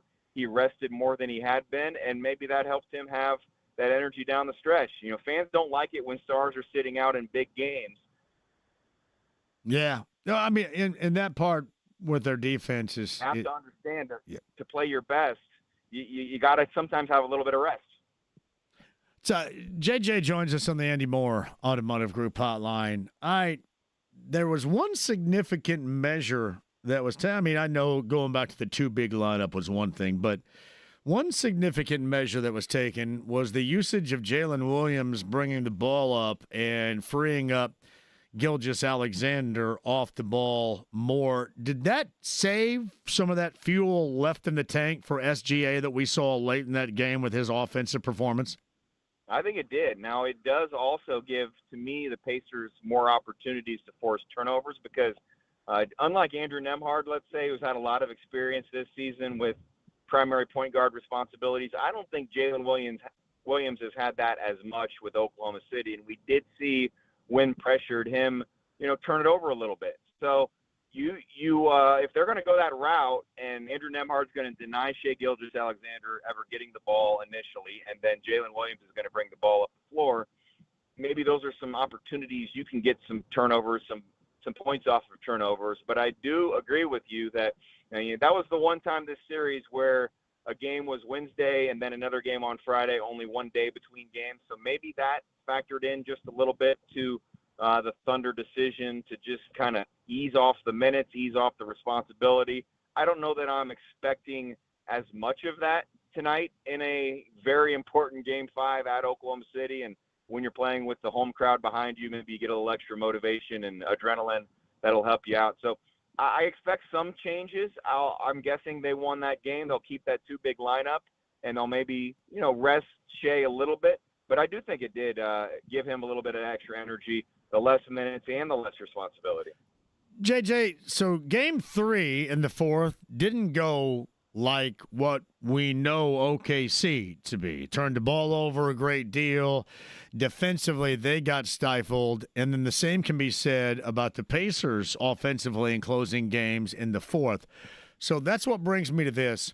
In NBA Finals history, 2-2, the winner of Game 5, ultimately around, I think, 75% of the time end up winning the series. So is this kind of by the number here, the level of importance of Game 5, or because some of these numbers have been a bit whacked out with these two high-level teams that maybe it doesn't apply this particular year? What say you? I say it's important, but I wouldn't go so far as to call it the JMV must-win. Okay. Because I did think when this series started that it had a good chance to go 7. And I told some people that this is the kind of team that I would have this sneaky bit of confidence in going on the road and winning a Game 7. They did it, obviously, last year in New York. And this is not the same team. This is a much bigger challenge. But to go win a Game 7 at Madison Square Garden, I don't care who's in the uniform.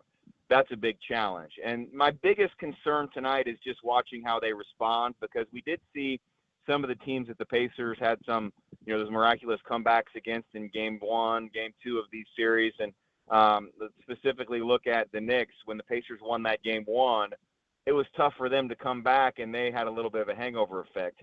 I don't think it was the same kind of demoralizing loss in game 4, but it did sting. I mean, Saturday was probably a rough day for the players, rough day for fans. By Sunday, you're starting to maybe get a little more confidence. And by tonight, I think it should be kind of out of your system, and you're more motivated, more inspired to right the wrong. So what I want to see is a good, solid start. And this is probably one of the goals in a game in Oklahoma City, is to just hang around. At home, you'd like to build a double-digit lead. You like to kind of make an effort to run away and see if they can't catch you. On the road, just hang around. Just be right there, and then make the plays down the stretch like they did in game 1. It's Jeremiah Johnson of Pacers TV. He is going to be a host of the Pacers watch party, and about 30-plus minutes to go. The entry pavilion looks absolutely packed for the Game 5 watch party tonight down there, JJ. Oh, I'm not surprised. I'm probably about 10 minutes from the parking garage, and doors will open at 7:30. But again, I've said this to you, the watch parties have exceeded all of my expectations. And I remember the first one that I was at in the Knicks series, and I was caught off guard because when the Pacers made the first basket of the game, or their first point, I was watching the monitor, and the crowd reacted as if it was happening right in front of us. I mean, they were cheering that loud for every single Pacers basket. They were, booing when things they didn't like the referees or the other team was right in front of them. And so you can only expect that atmosphere to increase. It's a lot of people that get an opportunity to make a memory, as I've said, and to experience a little bit of this NBA Finals if they're not fortunate enough to get a ticket for Game 6 or previously for Game 3 or 4. So I love that so many people are going to get a chance to experience this, and I love the enthusiasm that I felt from the watch parties, and I'm expecting more of the same tonight. So 94 feet of pressure and of composure from a Pacer standpoint. We expect a little bit more of a dialed-in approach, especially late. I mean, for the first 3 quarters, for the most part, that was something. But the composure is another aspect of it in the fourth. We expect in Game 5 a little bit more of what we have come to certainly know to be more of a consistent game-wide Pacer effort. And I also should add to this, JJ, we have not seen we've seen far from the highest level complete game from the blue and gold in a while right here too. Yeah, I mean, Game 3 was pretty good in terms of being a complete game, but still had to make a little bit of a mini fourth quarter comeback. And so I do think that they have their best game in front of them, and it would sure help if that was tonight that you had your best game. A couple of guys I'll be watching as X-Factor types tonight. I think Miles Turner is going to get open looks. He's struggled a little bit with that outside shot in the series. If he can make a couple of early threes, to me it just changes everything for the Pacers offensively. Hey, JJ, knowing it is gotta happen tonight. Right. Gotta happen. 1, 2, 3 release. He looks tired at times, but he looks rushed on that shot too, and he's got to see one go down. Yeah, if you see a couple go down early, it'll just open up everything for everyone else. It'll give him more confidence. I know he was under the weather last week. It doesn't, appear to be over the course of the playoffs, running quite as good as we've seen. So, who knows? Everybody's got something they're dealing with this time of year. It's sort of like a football team in the playoffs. Everybody has an injury. You don't necessarily have everything on the injury report. So, I'm guessing he's not feeling like he would feel the opening day of the season. But you also got to overcome that and know that you've got 1 week left. You've got a best-of-3 series. So anything that can be done to get ready. And then think about all the work you've put in to get to this point and all the goals that you have that you can accomplish. But he's going to get those opportunities, and those bigs do not want to guard him out there. So he and then another player that hit some big shots against the Knicks, not as many in this series, I still think is Aaron Nesmith. I brought him up with you prior to Game 4 and hit one early, but then, didn't have as many. I just want to see him catch and shoot. Sometimes he puts it on the floor. This is not a team you want to challenge off the dribble, driving into the paint. but I think he'll get some open looks from outside the three-point arc, and he also needs to not hesitate. When he catches and lets it fly in one motion, I feel good about it, whether he's at the wing or a corner three opportunity. And with all the attention that they put on Tyrese Halliburton, he'll get those opportunities. So those are the two players that I'll be watching. If you can get Miles and Aaron Nesmith to, let's say, combine for 6 threes tonight, that's a number maybe to watch, 2 for one, 4 for another, 3 for both. That'll put the Pacers in a good spot, I feel like. I hesitate to ask this because the whole thing just drives me absolutely insane. But your thoughts on the ranking as far as what he has meant to winning for OKC that Alex Caruso has represented with he and his teammates, because when they win, he's normally going at a high level. It's driving me nuts, honestly. Truly is. I know. You have to give their front office a lot of credit for making that acquisition in the offseason, because while they had a lot of talent, you could say they lacked a little bit of, experience, veteran leadership, and their second and third best player, Jalen Williams and Chet Holmgren. And those are two guys that have done a great job early in their NBA career, but they just don't have as much experience. And so Hartenstein's another guy with a little more experience, but Caruso's been an X factor in the series. And it feels like he fouls every time he's on the court, but I also, because he does actually foul every time he's on the court. He does.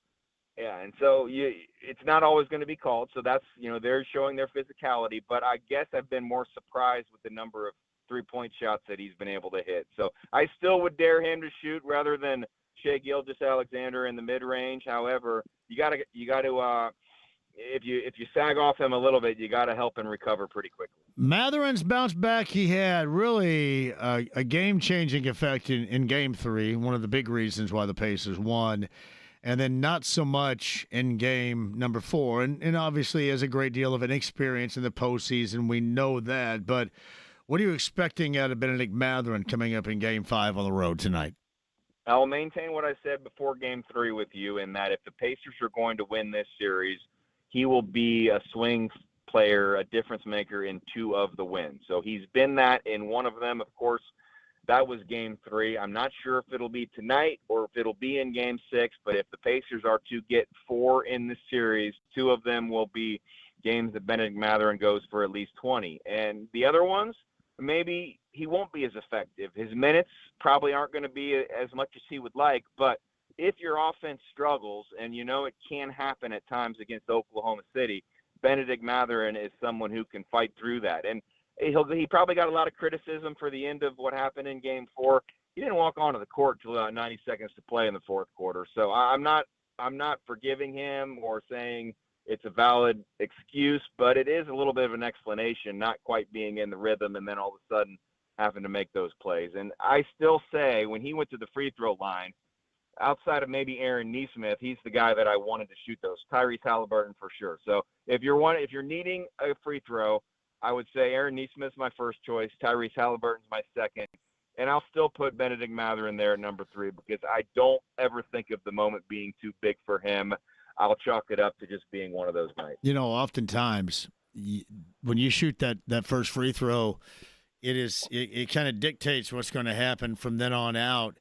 And he thought that first one was down, and it caught ever so slightly the inner lip of the rim and then bounced back out. And it was almost like he was kind of shocked by it. And then you could really tell that after that his head was spinning a little bit, I thought.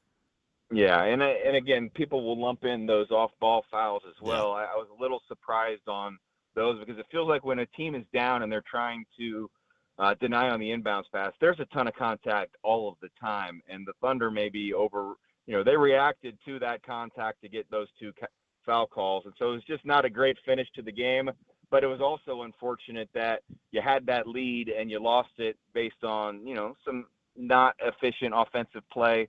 And Shai Gilgeous-Alexander, I mean, that 3-pointer that he hit was the swing of the game to me because they had just too many 3-pointers all night. That's not his specialty. I believe it was an end of shot clock situation. And when he hit that shot, everything sort of turned in Oklahoma City's favor. I hate to think what would have happened in that game if he misses that. But you can't go back. You just have to bounce back. What really drives you nuts is the fact they were 3 of 16 from distance in that game, and that's the one you're talking about that was swinging everything. Exactly, and that's the part that does leave you a little concerned because you think if those are the numbers, right? And the other one that I mentioned is just 10 assists for a team in a game, you figure that's a win for the other team. So it's a little bit kind of like game number 1 where you were so confident if you're the Pacers because the numbers didn't show that you should win and you won. So it was the opposite of that for game 4. It's been a competitive series. It's been back and forth. There's been some similarities. I do think that everyone watching would say this now, even if they did not say it when the series started, that these are two very evenly matched teams. I don't know who's going to win, but I think if they both play their best, it's a game that's going to go down to the wire, and it's been great theater. So we'll see what happens, but I'm a little nervous right now. I just got to the parking garage. I'm ready to fire the fans up at Gainbridge Fieldhouse. Well, you talk about the 3 of 16 from distance for OKC. I mean, the Pacers between Miles and Halliburton were what 1 of 13, I think, right there too. So, yeah, 1 of 13 between those two, which simply put can't happen. So just can't. 30% was the Pacers' percentage. That's not the winning number for them. It's 36 to 40 and beyond. When they get up there in terms of efficiency, that's when they're pretty successful. And you mentioned 110. As almost a must get to 110, you win. I also think in the 3-point percentage, if you can get to 38 to 40%, you know what you're going to get elsewhere that you're probably going to win. So sometimes it's make or miss. It's as simple as that. We'll see if they can make them tonight. Yeah, 110, and then add in the 20-point performance individually for Tyrese Halliburton, 20 points plus, which is always necessary as well. All right, you're in the parking garage. You got to go ahead and get in there for what is going to be a Game 5 viewing party at Gainbridge Fieldhouse. Hey, remember to join us before Game 6, District Tap downtown. So we'll be there from 3 until 8 before game number 6. Will do. Looking forward to it. What an atmosphere that would be if they were up 3-2, huh? Yeah, no doubt. But got to look now to see where they are presently, and oh my, there's no doubt about that. See how they can deal with coming off of what was that major disappointment on Friday night. Hey, by the way, too, was that your first JMV takeover call? Yeah, I heard you say that. I think I made one early days when you started with COVID. I remember giving you a request for Van Halen and Jump back in 2000 or 2020 or 2021. But sorry, I didn't have the phone number handy, and I texted, but I was glad to get it on and glad to hear a little man in the mirror on a Saturday night, now again on a Monday night. It fires JJ up, who's on the Andy Moore Automotive Group hotline right there. All right, head to the watch party, man. We'll catch up later on this week. All right, sounds good, John. Thanks for having me on. From Pacers TV, Jeremiah Johnson on the Andy Moore Automotive Group hotline. We did get a winner, right, James, for that too? Great. A watch party winner for you going to the field house right now, too. Jake Query on the other side. Jake's going to join us from Nippers up in Carmel. That is our watch party with Jake Query of Query and Company. That is coming up next. The show goes until 8 o'clock tonight. Then we'll have Pacer Radio Network coverage for you. Pat Boylan, Mark Boyle, and Eddie Gill coming at you. Mark and Eddie in OKC, 2 games apiece. Best of 7, NBA Finals, game number 5. Later on tonight, that tip time at 8:30. We'll get you there. Don't go anywhere. 93.5, 107.5 The Fan.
With JMV. Attention, whoever you are, this channel is reserved for emergency calls only.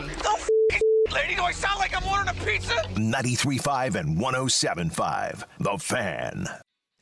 Jeremiah Johnson. Travis Best, the former point guard of the Pacers. Stephen Holder a little bit earlier. Pat Boylan, too. Pat's going to be here in a minute.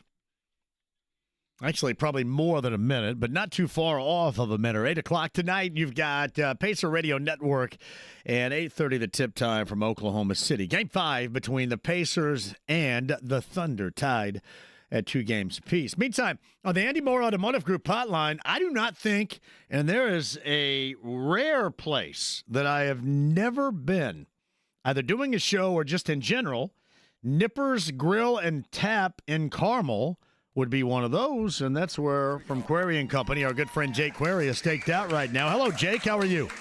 John, I'm well. First off, I need a bigger hand than that from the folks at Nippers here. Come on, everybody. We're getting fired up. There you go. See, there listen, you can go. take the wind out of the sails after that Game 4 disappointment, but not here at Nippers, right? Everybody's excited for Game 5. Hopefully the Pacers take the lead here. But Mick Ultra is here on site, John, and that is the key. $4.25 specials tonight with Mick Ultra, $5 draft. And we're going to be here. Chris is here. Fatu is here. We've got T-shirts. We got all kinds of stuff to give away. And we're going to watch the game tonight, John, and we're going to hope that once again the Pacers put themselves in position to get their toe back in the water of a championship for game number 6. That's what they're hoping for here at Nippers, John. And so it's going to be fun tonight here to watch it and have some Mick Ultras and watch the game. Yes, we love Michelob Ultra. You got to fire up the crowd. By the way, everybody here, hang on, John. Where's Paul? John Paul was here, came up. He was all excited. He said, "Is John here? Is JMV here?" And I said, "No." And then he wanted a Pacers T-shirt. So John, at least say hi to Paul, would you? Hey, Paul, how you doing, brother?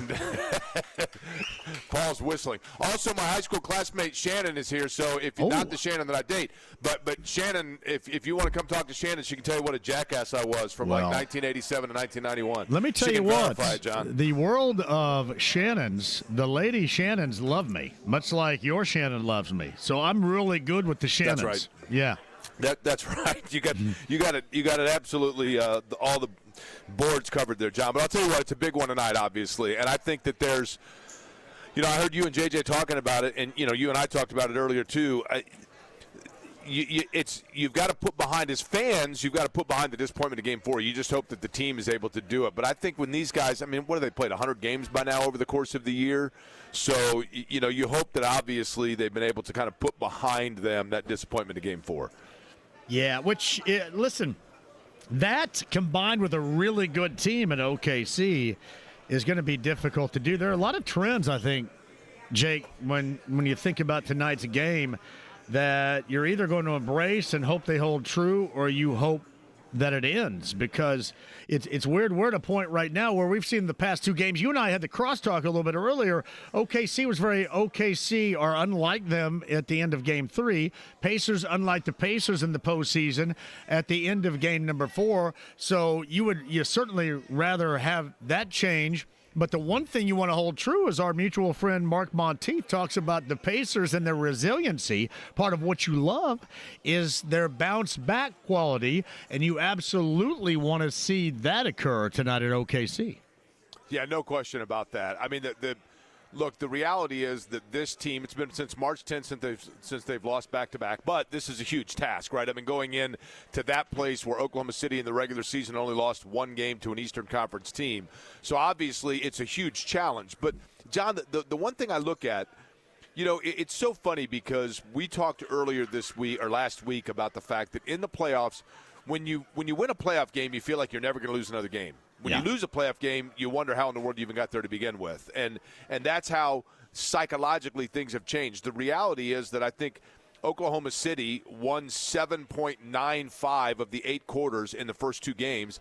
And then the Pacers realistically won probably 7.75 of the 2 quarters, or of the 8 quarters that were back here. But nonetheless, they're tied up at 2 games apiece. The one guy that, and I know that you guys were just talking about it, Toppin's had good moments in this series. Halliburton had the great moment in Game 1. Siakam has had good moments in the series. probably the one guy that needs to get going for Indiana more than any other, and I know he's been ill, is Miles Turner. Neesmith, it'd be great to get Neesmith back in form as well. And Nembhard, I think, defensively has been so big that you can't really nitpick about his lack of offensive production per se.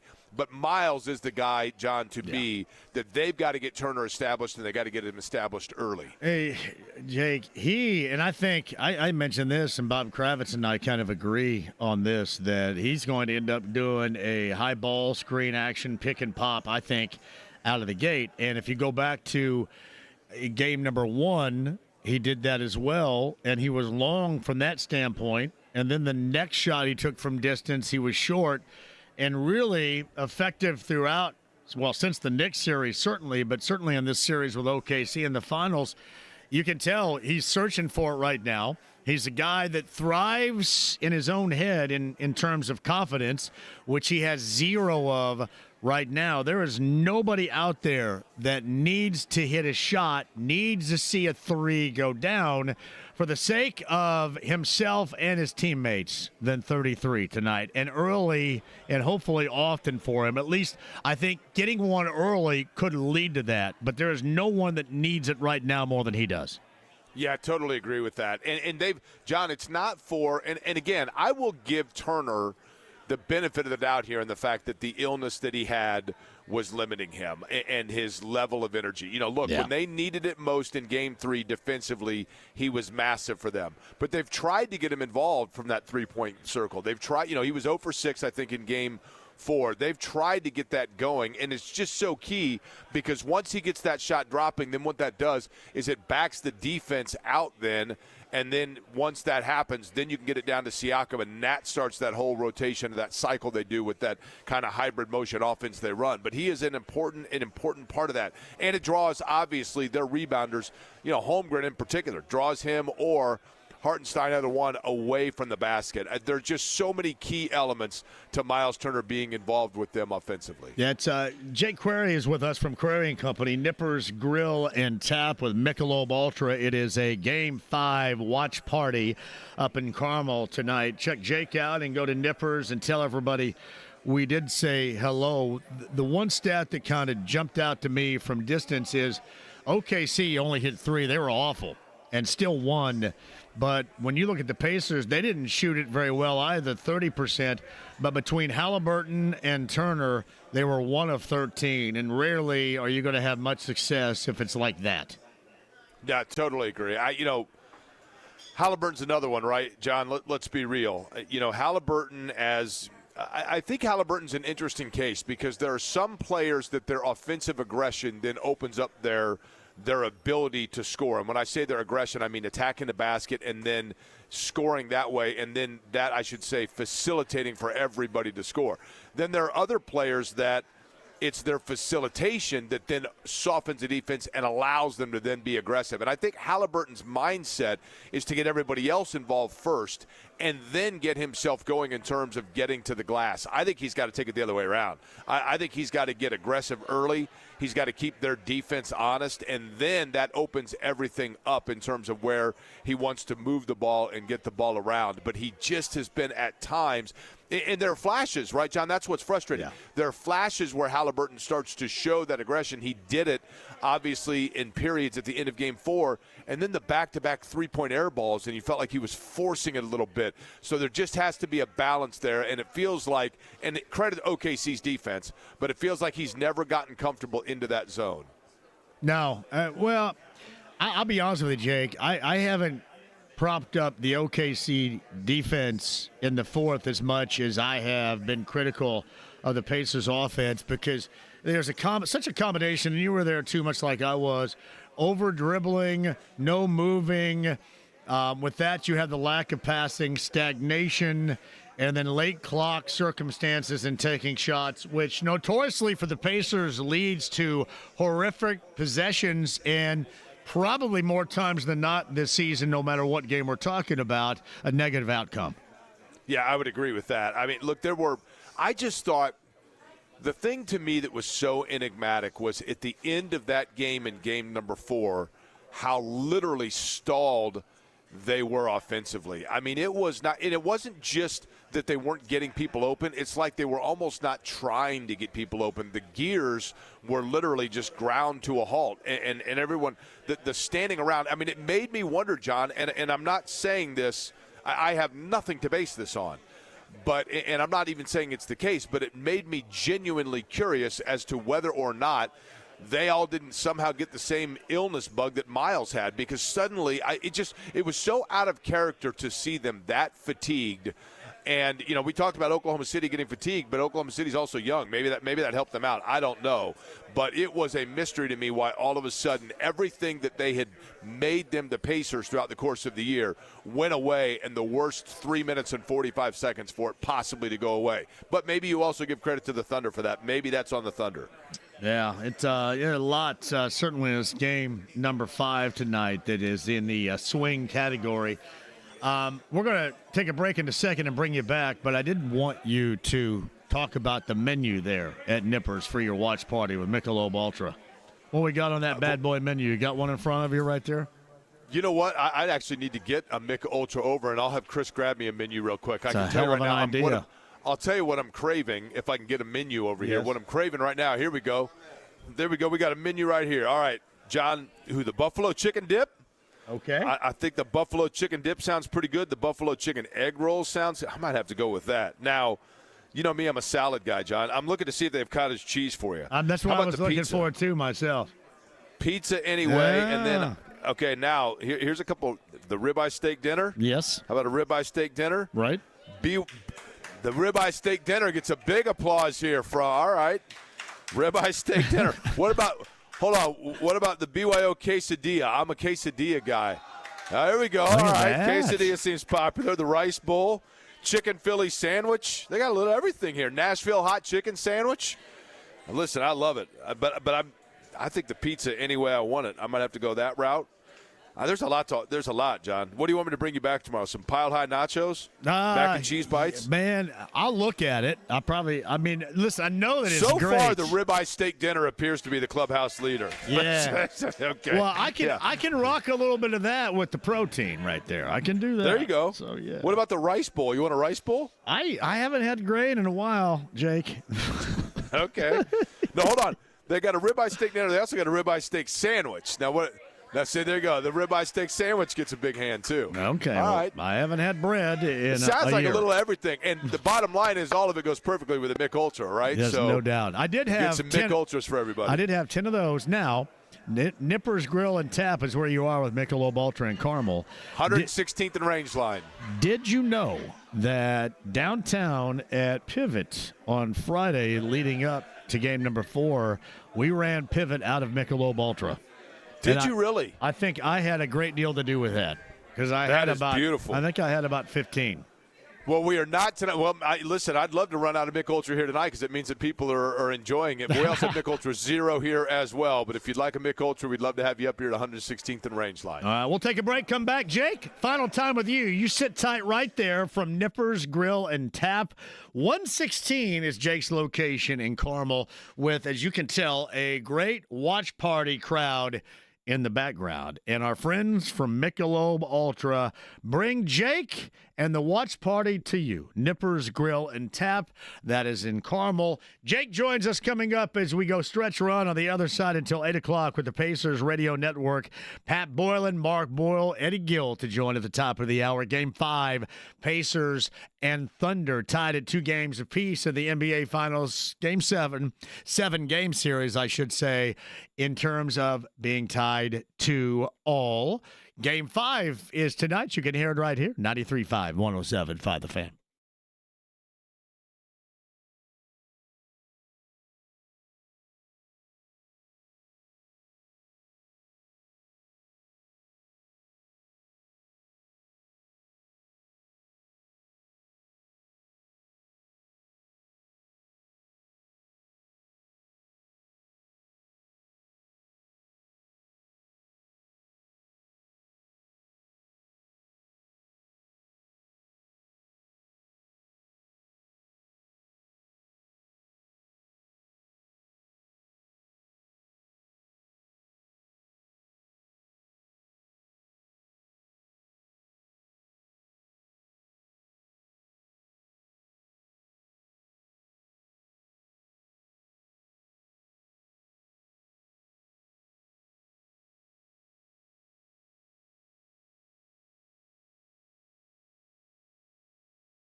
Antioch. Right. 1, 2, 5. 3, sir. 3. 93.5 and 107.5. The Fan. Josh Safon and Yes Sirs, the Summertime 2025 anthem. Song of the Summer right there. Performed live downtown with us last week. Ryan says this, JMV says he hasn't had bread in a year, then he's just drank 10 bottles of liquid bread. No, not quite.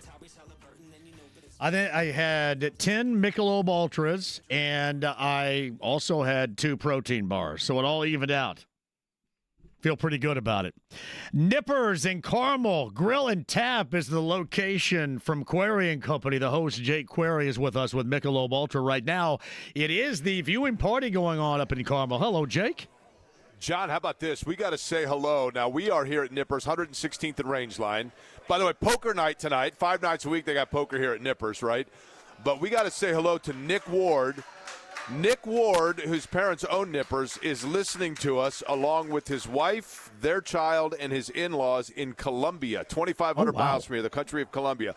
He's visiting. They're listening tonight. We say hello, and we hope that the Pacers tonight can get that Game 5 win for everybody here at Nippers as well as for Nick and everybody watching down in Colombia. And I'll be enjoying by the way, John. Yes. If you got a Mick Ultra, man, you don't have to worry about that bread in a bottle. That's ridiculous. Not with the Mick Ultra. And a Mick Ultra Zero as well. I mean, come on, right? 95 calories, Guilt-free, my baby. brother.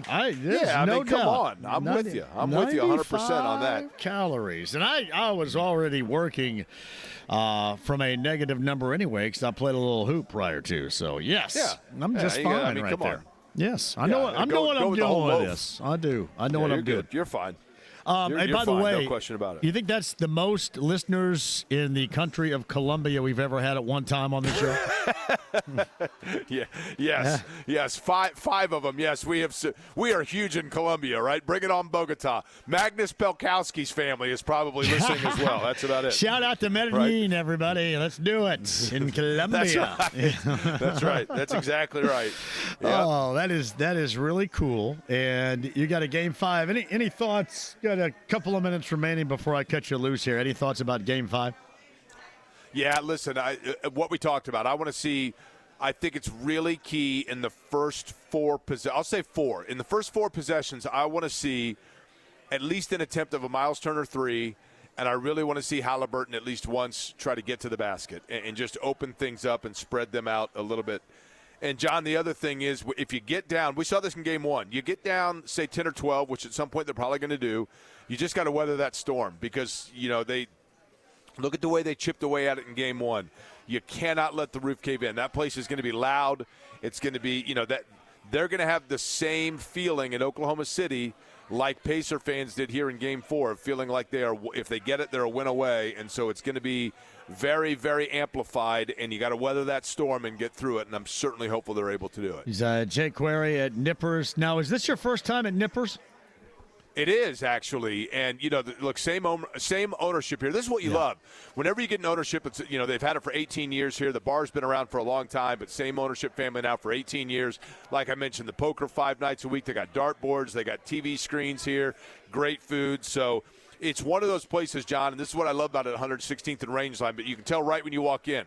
Everybody in this place is family with one another, and that's what you love of a place where people come and they're enjoying it. They all know each other. They look out for each other. It's a true neighborhood feel, neighborhood bar, and that's what I love about a place like Nippers. But they're always looking for new neighbors, right? I mean, if you want to come in and find great people, you're going to find it here at 116th and Rangeline. Well, tell Paul and Shannon and the gang at Nippers that one of these days I got to make it up there to do a live show. So make it happen. I'll let them know. I'll let Chris and the group know. Come on up. Paul would love to have you here. I can tell you that. Paul, give him one last whistle, would you? Paul's in the back. I'm hoping Paul didn't hear me ask for. There's the whistle from Paul. All right, there you go. Hey, all right, John. All right, you got the show tomorrow coming up at noon. Other than I recap, do. We what will do you be got? on at noon, and hopefully we'll recap and the Pacers win. We'll see. We'll have fun either way. I can promise you that. It is Jake Query at Nippers in Carmel. Thank you, Jake. All right, John. Jake Query of Query and Company with the watch party at Nippers. Brought to you by Michelob Ultra. Be with them coming up on Thursday downtown at the District Tap as well. James, great job out of you today. Travis Best was on the show. The former Pacer point guard called in. Jake from Curry & Company. Eddie Garrison's eating on the pregame right there. Stephen Holder and Pat Boylan. Pat Boylan should be on the inbound right here. Getting you set for Pacer pregame. Yeah, tonight, game number 5, NBA Finals with the Pacers and the Thunder. That is even at 2 games apiece. Can the Pacers respond? We'll talk it up coming up on tomorrow's show. Full recap from you, but coming up, Pat Boylan, Mark Boyle, Eddie Gill will set the stage for what should be an outstanding game in OKC tonight. Pacers and Thunder, that's up next. Don't go anywhere. It's 93.5 and 107.5 The Fan. Enjoy the game.